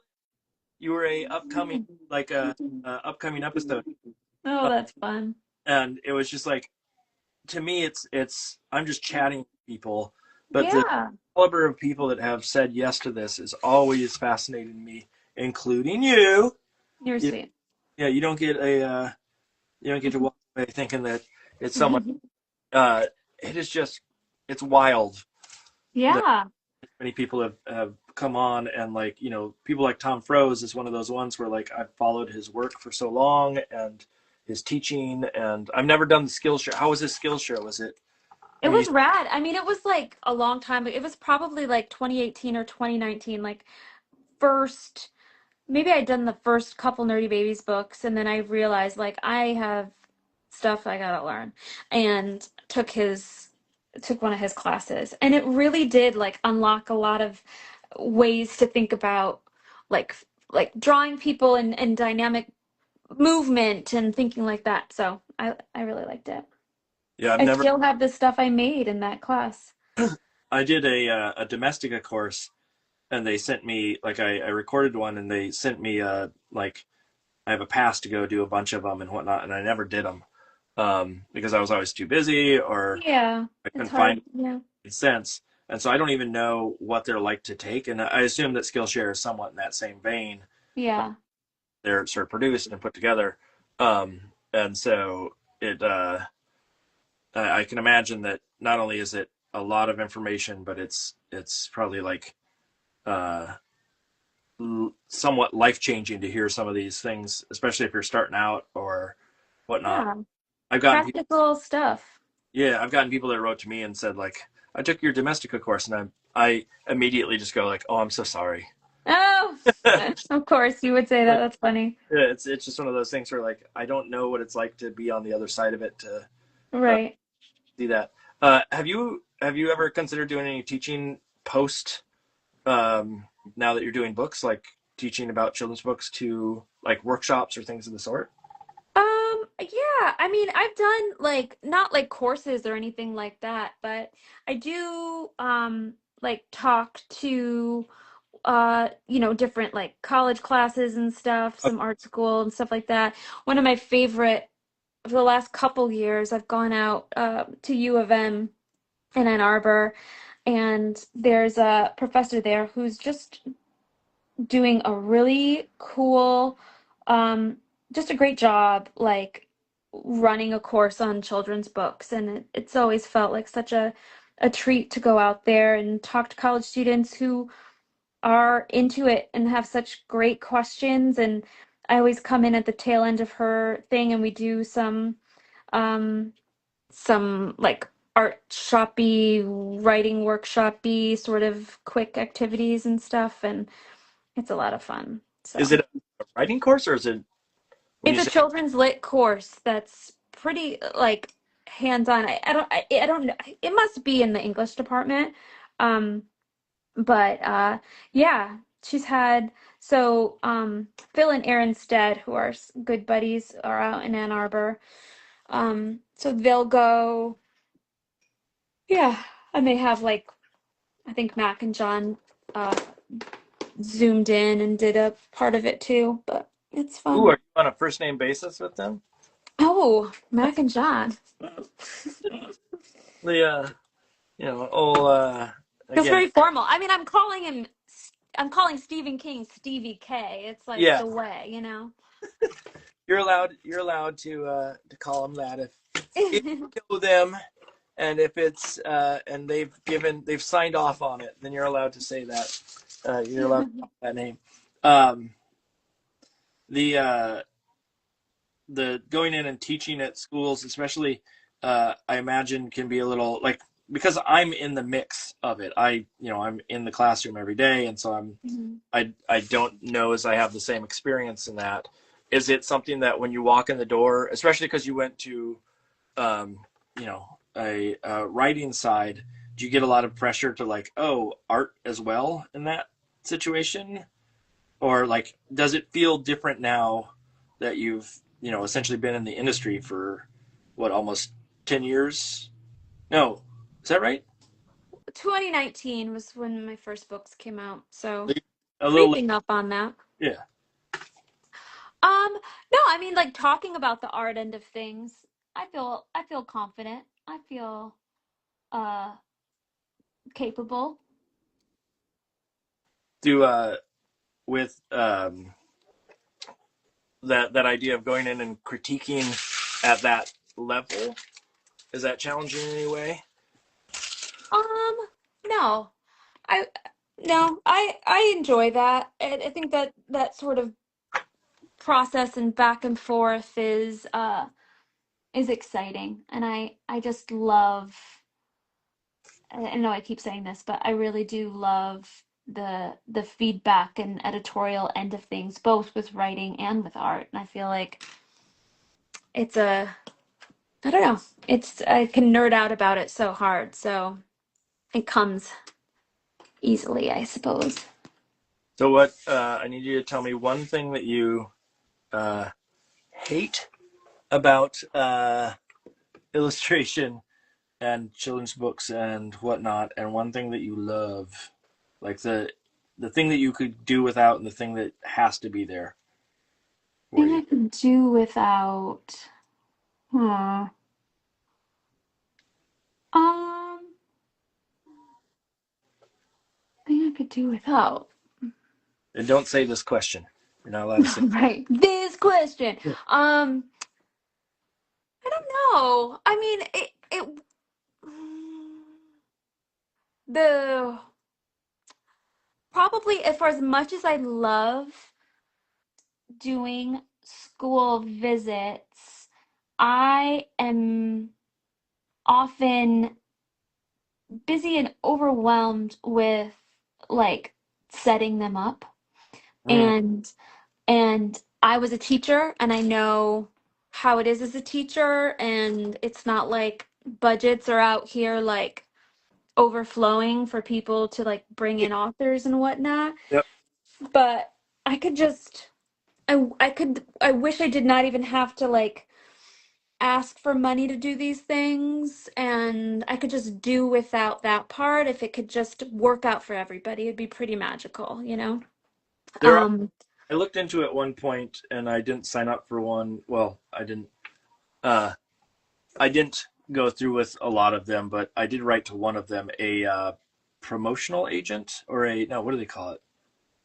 I think oh yeah, like an yeah, like the Authors Village, like those event agencies. yeah, or they Yeah. about.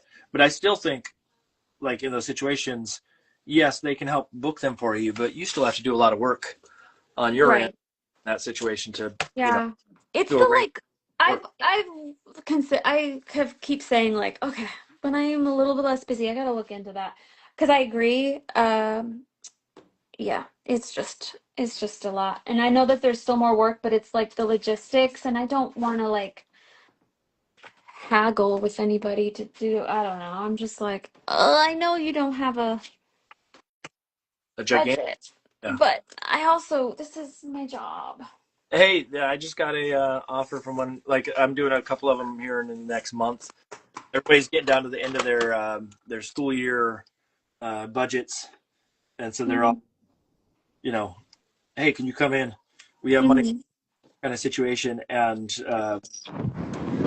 I want scheduling this, but I mixed up two of them without even realizing it, and not date wise of any sort, but just like they asked me to send an invoice, and I thought I already sent it, and they wrote me like, hey, don't forget, you still have to send this invoice, and like it's tedious at best to deal with all of that.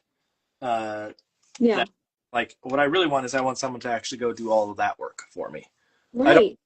I don't need them to. Uh, I mean, it's lovely that they book things, but just having someone that could go and like, okay, here's your schedule, here's where you got to be, show up. Uh, Yeah. that happens for quite a few folks. Um, Yeah. are you jumping off here in a minute? I see that the Yeah, I was looking at your stuff, but I really probably should go soon okay. here too. Let me. I still have to do, just so you can see. I have to do all of this water splashing Oh, here, it's fun. but I'm trying to. The salmon are in there at least. Um, Yeah. I have another. I got what, like 37 minutes to get that water in. That's me. You got it. I can do it. I can do it. Let me switch my camera back, and I'll send you off Okay. in what I refer to as style, but that basically means just our faces back on camera. It's so funny. I had grand plans of like hammering out like I had 4 or 5 different things ready to do, and I just work slow, I guess. I was like, I'm tired. I'm so sorry. You're doing the thing that is actually preferred for me, because at the end of the day, you're not completely done with it. And so I have a sense of where, like, I kind of feel like I know what you're doing, but the Hmm. surprise is going to happen when we pick up the book. Yeah. And then I'm going to go, like, okay, one of these pieces, and I'm going to flip, and I'm like, it's not that one, it's not that one. And then I'm also going to be like, that's the page. Yes, yes, yes. There's a board in that for me. So I'm appreciative of it. Thank you for joining me for the night. This has been Thank you. quite I feel like I've been just a rambling, like, spill of my brain. I'm tired and in deadline mode, and I'm like, what did I even say? I yeah. don't know. Well, welcome to my world. I have that same thought every week. What did I say? Yeah, yeah. No, this has been lovely, and I'm glad that we got to chat. And I really do appreciate all that you do. I think your work is lovely, and I will state, because you probably don't get enough praise for it from people, but the writing thing that you do with the kids is, and I say kids, I'm sure they're like older than that. Yeah. The fact that you set up that thing that has sort of you know, you've moved on from it, obviously, Yeah. but to take that leap of faith and do a nonprofit for something like that is huge, because it essentially is telling kids that they have the opportunity to do what you're doing now, and I think that's wonderful. So, Yeah. but outside of that, go get some sleep. This has been lovely. I'll be back here bright and early. Yeah. Oh, With your thanks so much. coffee This from is so cool. downstairs to keep you awake. I know, right? Tomorrow morning for sure. Do Right you now, drink coffee now? I do. Oh yeah. I don't drink a ton. I just have like 1 cup in the morning and then I'm good. My husband Do drinks a you lot. get it free at least? Oh yeah.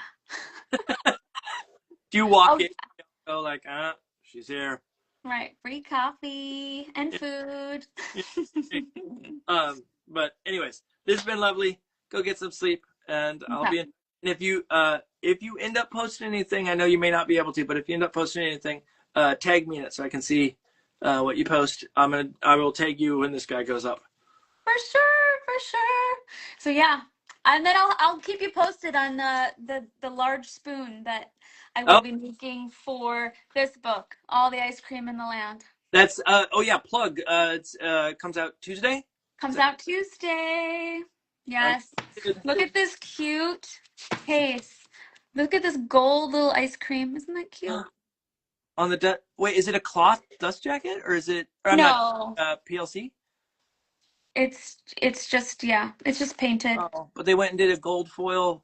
Yeah, and there's a little pizza on the back, which will make sense after you Okay, read it. I'm sure it will. No, that's lovely. Did you know that was going to be put on it? Yeah, yeah. Oh, okay. There's been times where stuff's come back and it's been a little surprise for me. I'm like, I didn't know they were doing that. Oh, that's fun. Yeah, no, I was like, I have an idea for the case. What if we did this? I love my art director and my editor at Cool. Simon Schuster, Lizzie Bromley. She's awesome. Celia Lee, love them. Go have some rest, and as you said, do it all again tomorrow. Uh, Yay. we'll be. But Okay. Thank you, Mark. lovely. All right. Night. How Night. do I don't even know how to leave. Okay, bye. Oh, there's an X. Yeah. There you Oh, go. Okay, everybody. Oh no, you're not allowed to see the ceiling. So what I'm gonna do is I'm gonna get rid of this ask us anything. I'm gonna switch it to ask me anything. And feel free to ask away, and I will answer. Let me pin that. There we go. Okay, I need to get this back into. Oh, sorry, you get my ceiling for a second. You get the top of my head. Then I go back up here. See if I can get this piece. I'll bring it up close so people can see some details that are in this. So we got lots of little salmon, and then we got little baby bears over here, and a mama bear who's there to catch salmon with them. So I'm gonna keep working. Hopefully, try to get this wrapped up around midnight at best. Cross my fingers that I can get that done. So what I need to figure out next is, do I want to put white down for the water splashing, or do I want to paint it in? I feel like painting will give me so much more like freedom to play. So maybe that's what we'll try to do. Which means I might need a separate swatch of paper here to play with. So in the meantime, feel free to ask questions. I'm going to keep rolling. try to get through as much of this as I can before time runs out. Actually, you know, maybe I want to do like little bits of paper to sort of block in. Maybe that's what I'll do. I will do that. So let me get some. Do I have any extra? I'll just take a sheet of trace over here. What I might do is block over some of these a little bit so it's, you know, they're a little bit more hidden, and then paint the edge. Let's put it that way. But whoa, let me see. Again, a reminder. I think I said it at the top, but I'll say it again. Why is that not scrolling for me? Yeah. Hold on a second. Instagram's having a problem. There we go. That I am doing mentorships. If anybody is interested in a mentorship, please just DM me on Instagram here, and I will send you the info. I am booking them fast and furious at this point, and so I'm going to be doing them all the way from mid-May through the end of December, essentially. But I need people to let me know if they're interested, even if it's going to be a little bit later. Like I've had a few people write me and say, can we start in August? And that's fine. I just need to be able to manage the schedule so I know when people are coming in and when people are going out on it. So I have a better understanding of the overall schedule. And so please let me know the prices. If I remember correctly off the top of my head, for a 1 hour portfolio session, it is $100. For a 2 session, i.e. 2 full hours, you'd get obviously the portfolio and website and all that kind of stuff review. But on top of that, I will give you an assignment that you will do. And then on our second session, I will go critique and talk about sort of what works. And the assignment is not a generic assignment for everybody. It is an assignment tailored to what you need to tackle. And then for that one's 180, I believe. And then the next one up is 350 for the price. And that one's 4 sessions. I don't have a 3-session one. I mean, I guess I could figure one out if need be, but the 4-session one, not only do we do everything that happens in the 1 and 2, but we add in some sort of business plans. I've been saying, just to make it sound official, I've been saying, which is essentially true, but it just sounds better to say it as actionable advice, i.e. not just, hey, you should work on this thing, but like, here's the way to do it. And so from my years of teaching, for anybody that cares, it's been 22 years teaching at the college level. And my experience has changed enough throughout the years that I think that I've gotten better. Hopefully, I can't imagine I've gotten worse. But what I think is important has definitely changed in that time. I think I used to be very like by the book. Here's the thing: everybody should do the same thing, and if you suffer, you suffer.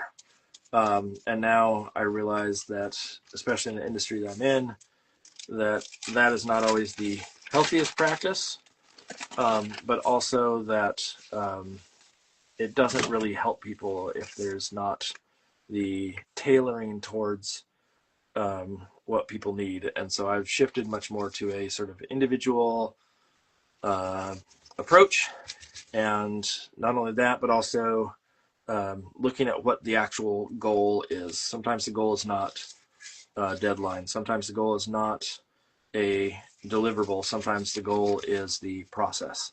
And so I've spent a lot more time talking about that in my teaching in general, and that comes across in these mentorships, hopefully. The other thing that I would note is outside of teaching for 22 years, I've been a practicing illustrator for essentially, there was stuff I did in college, but outside of college, it's been 26 years of doing professional artwork. And so hopefully that comes into play. Kidlit for, 2014, 2015, so 11, 12 years, something like that. So hopefully there's enough knowledge base there to answer the questions you have. And I'm willing to talk about any kind of artwork. Most of the people that sign up are Kidlit oriented, but if you want to talk about just illustration in general, editorial, whatever, I'm happy to tackle those things because that is in my purview as well. Outside of that, next week we will have on Julian Chung. Let me show a couple of books here. So we got Becoming Blue, which is this like Julian's got this real sort of designer approach to the work. It's Julian Chung Designs on Instagram. So, and you know, some of the work is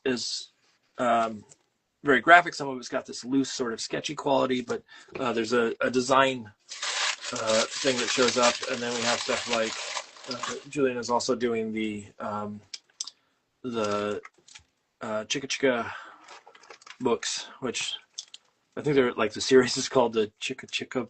Oh, what do they call it? There's a name for it. The grouping of these books now that has sort of become its own thing, and so you know, again, design heavy, but still illustrative in that design. And so he's going to be on next week for us. And I just realized I have this thing sitting here. I didn't even show it from today. I have Outside In and Inside Out by Emmy Kastner that was sitting here. It was buried underneath some paperwork. So that's next week. And tomorrow I will be posting all the books that are going to be coming up in May. But ask questions if you got questions. I'm happy to answer them. Don't leave me hanging here by myself. Bored out of my mind.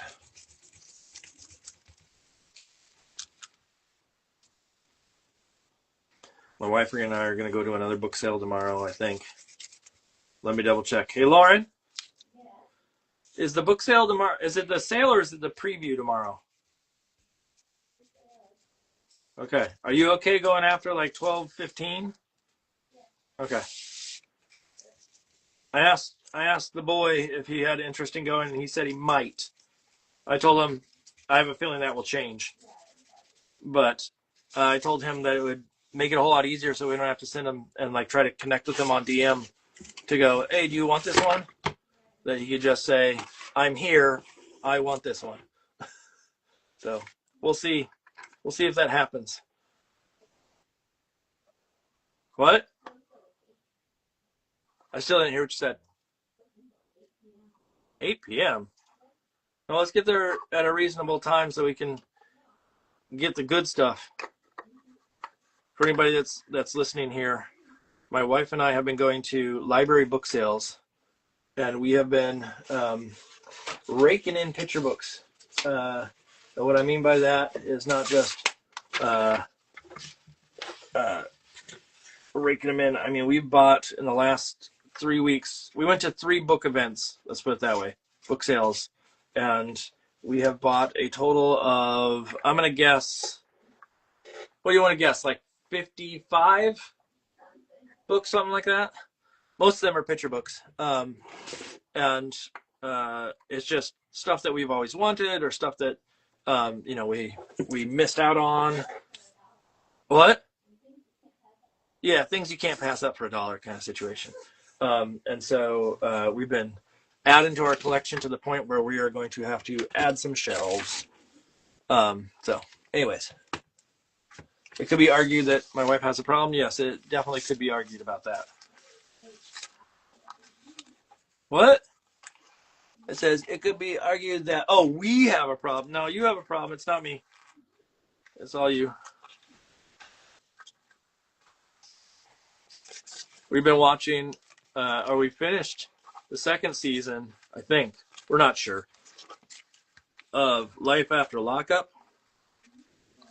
And for those that don't know, it's a trashy show. What? There's only 2 people watching? Is one of them you? So there's, oh, I see 5 on it right now. 6, 5. No, are they all us? Oh, okay.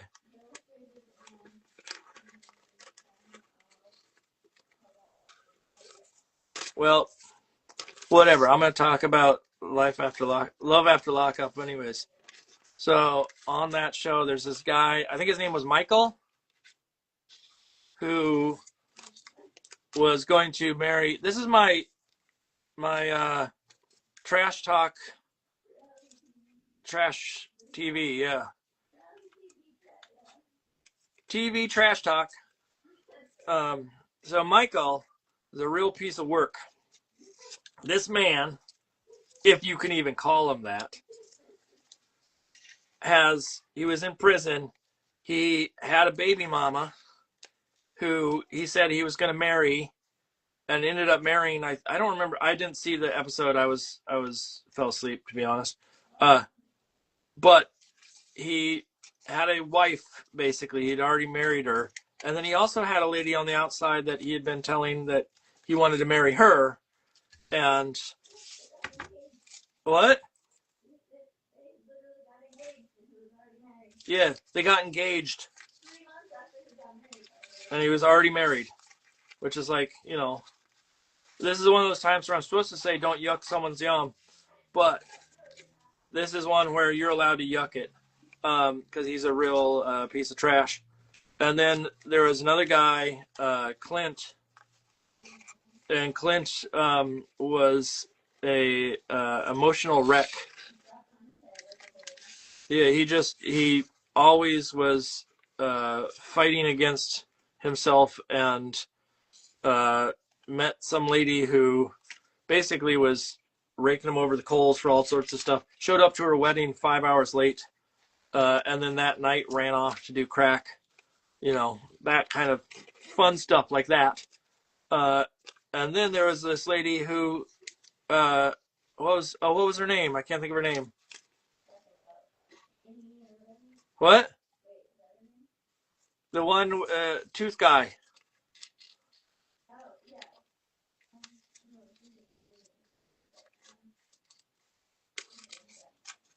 I can't think of tooth guy's name.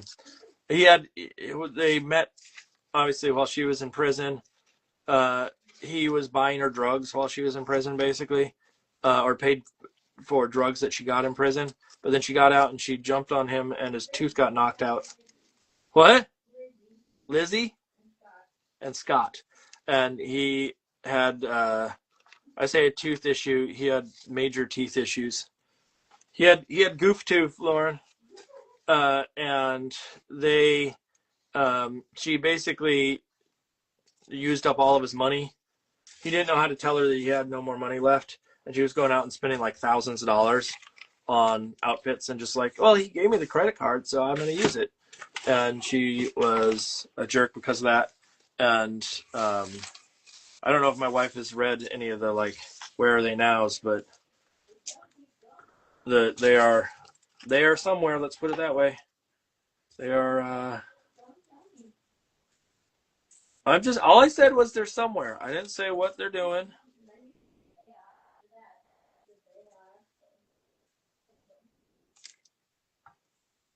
I'm allowed to do what I want to do, Lauren.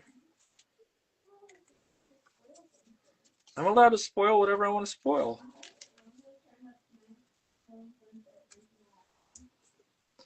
So anyways, those them there group of losers, those class acts, as some people call them, they're not classy people. They're the opposite of classy people. They're slacky people. Is that opposite? No, that's not class backwards. That'd be sulky.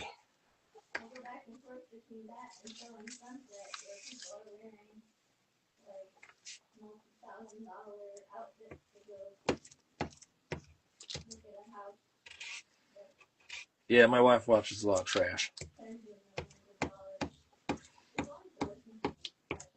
Yes, she listens to a podcast called Reality Gaze, where they go through and break down all the mess that these people are, and it gives her hope because she knows she's not as bad as these people. She's a bad person otherwise. Don't let them know that, Lauren. She's trying to tell you that it's because I fall asleep, and that's what she's like, oh, it's because you fall asleep, and then, yeah, and then it's all of a sudden it's my fault. And like, I did nothing.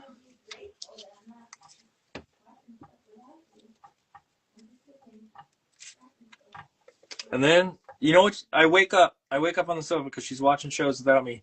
And it's always Magic Mike. And she's always saying, ooh, my Channing. She goes, Channing, Channing, Channing. And then she'll say, my name is Jeff. Like that. What? You don't know my name is Jeff? That's from 21 Jump Street. Yeah. It's a classic meme, Lauren. I thought you were a Channing Tatum fan. Apparently not.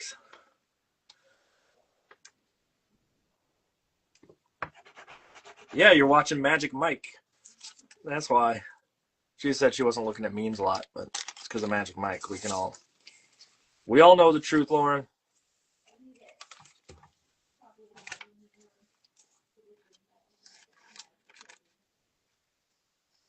You're saying I've seen more Magic Mike footage? Where would I have seen Magic Mike footage? Oh, she's saying just because I see memes. I don't watch Magic Mike, Lauren. Don't. I'm a good boy.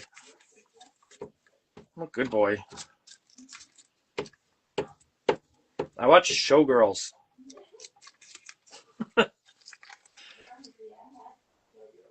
Yeah. I'm a big fan of Jessie Spano.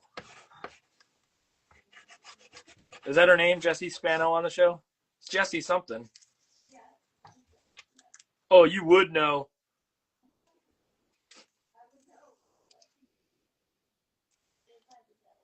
Yeah.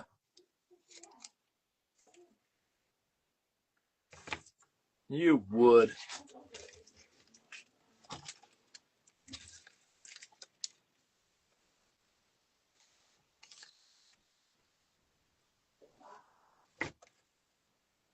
TikTok?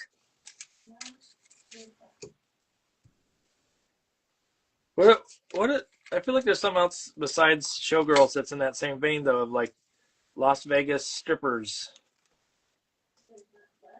Like a movie that's about Las Vegas strippers. I mean, I guess there's what's the one with Robert Redford and Indecent Proposal? Is that what? No, what's the one with? Isn't she a stripper in that? Oh no, she's not. Never mind. Yeah. And there's Coyote Ugly, and I don't think that's a stripper thing either. But you know, it ain't too far off. Let's put it that way. Striptease.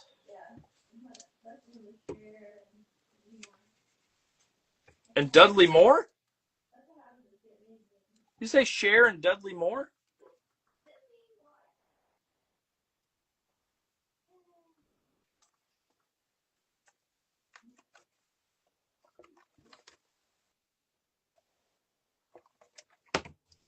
I still don't know what you said. I know that it wasn't Dudley Moore, but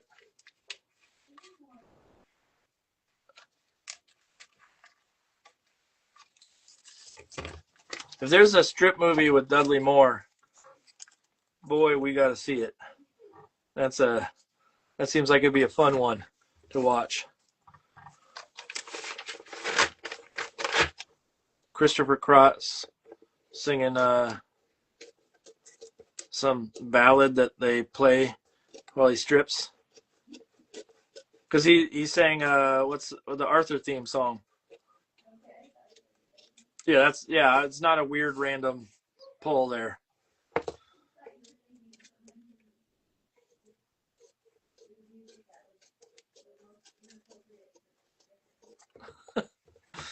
He sings "Sail Away," or "Sailing" rather. Yeah, isn't that's Christopher Cross, right? Yeah, yeah. It's also called the Arthur theme. For the kids that are out there listening, are going, what is this? What's going on? First of all, Dudley Moore played Arthur in a movie called Arthur, which I think I've seen once. And I only need to see it once. Let's put it that way. Yeah. It's the same thing, like, at some point I should probably see Tootsie again. It probably didn't. But I feel like it's one of those movies where, like, there's some content there that would probably be interesting to see, or like I would recontextualize it now as what do they call it, an adult, and might have a different viewpoint of sort of like what's the deeper meaning behind it all. What?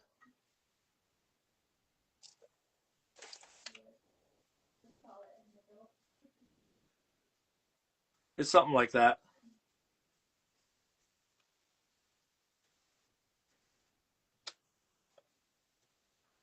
Now I'm just making some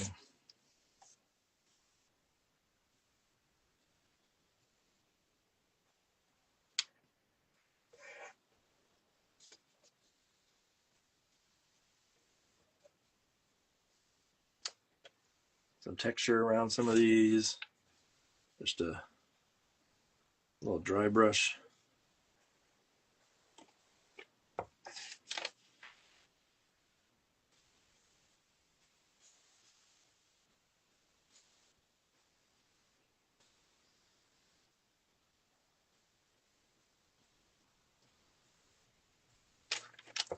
Trying to wrap this up in the time frame, people.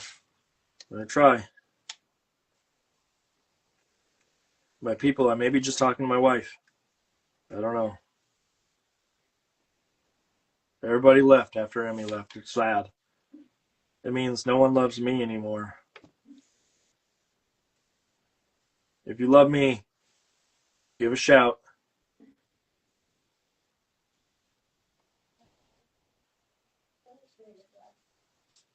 Even my wife didn't shout.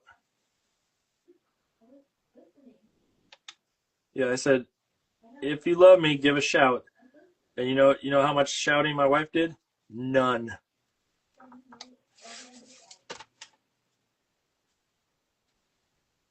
That should have been the opportunity for her to go hard and sell how much she loves me and appreciates me. But I got nothing. Not even a, nothing.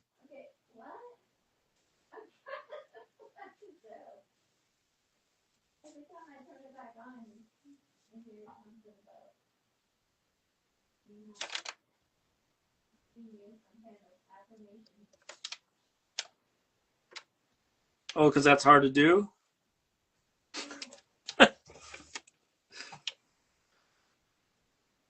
My wife has to put up with me. That's plenty for one person, right?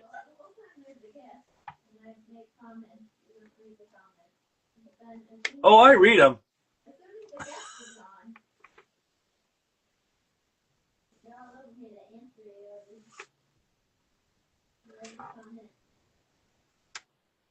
She just said that I don't read her comments, and when the guest is on, and then after the guest leaves, I get all over her for whatnot. But she's wrong. I read the comments. I just don't like them, and so I just ignore them. You know.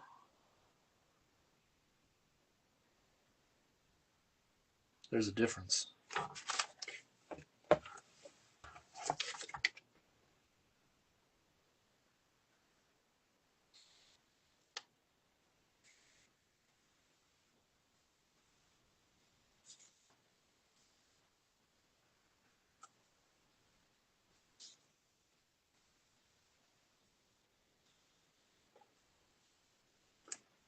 Might take a second to get some of these.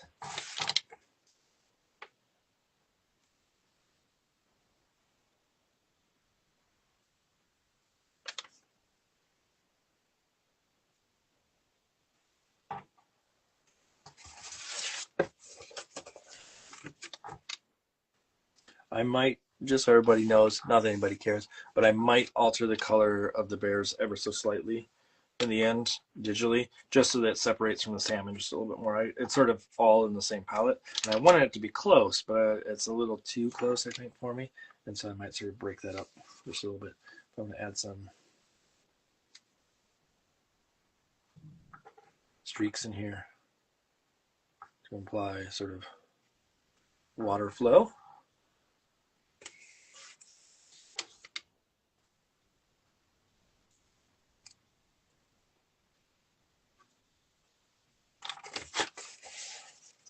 Okay, I'm going to dry it because I need to hit these with a second pass, but make sure it doesn't just push paint around, which it has the potential to do.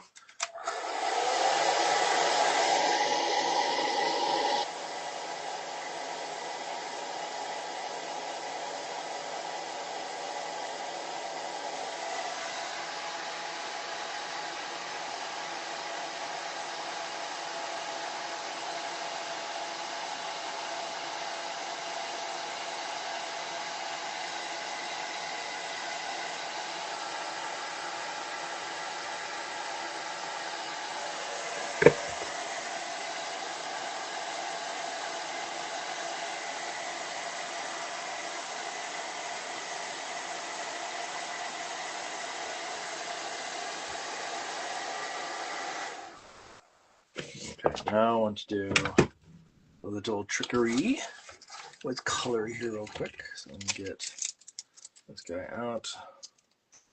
I'm going to get this other blue here that's ever so subtly in there out.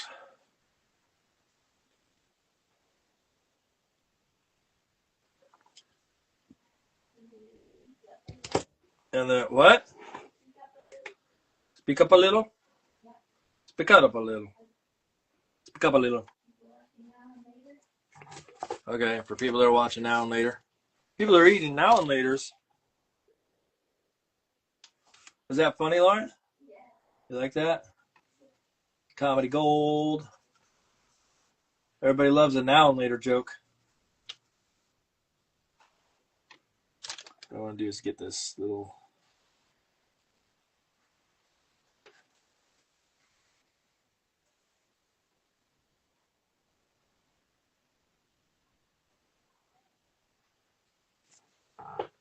hint of shadow.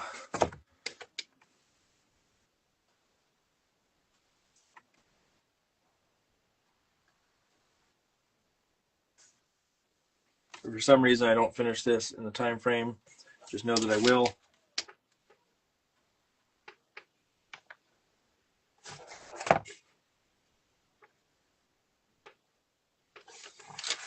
And I will post it later and you'll be able to see. So I'm going to be so close, I just don't know if I want to put a second. I don't want to do another feed of this, so maybe left where we are.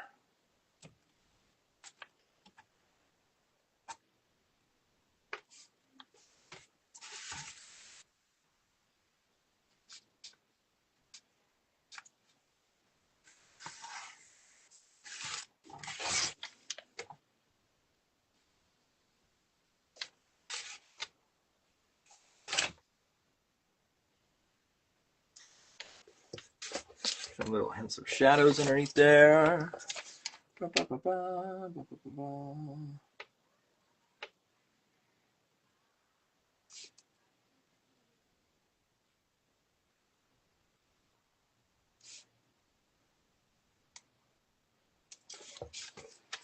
So I feel like they're jumping out of the water.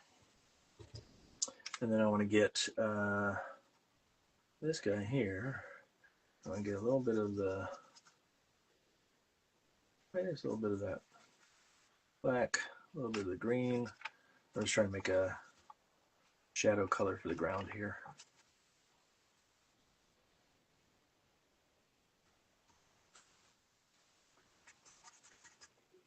Maybe a little bit more of that pink mix, and even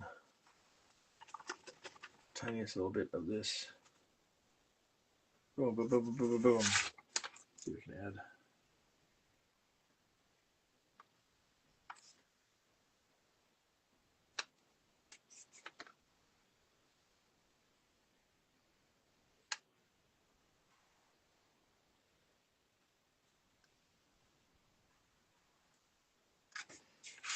that.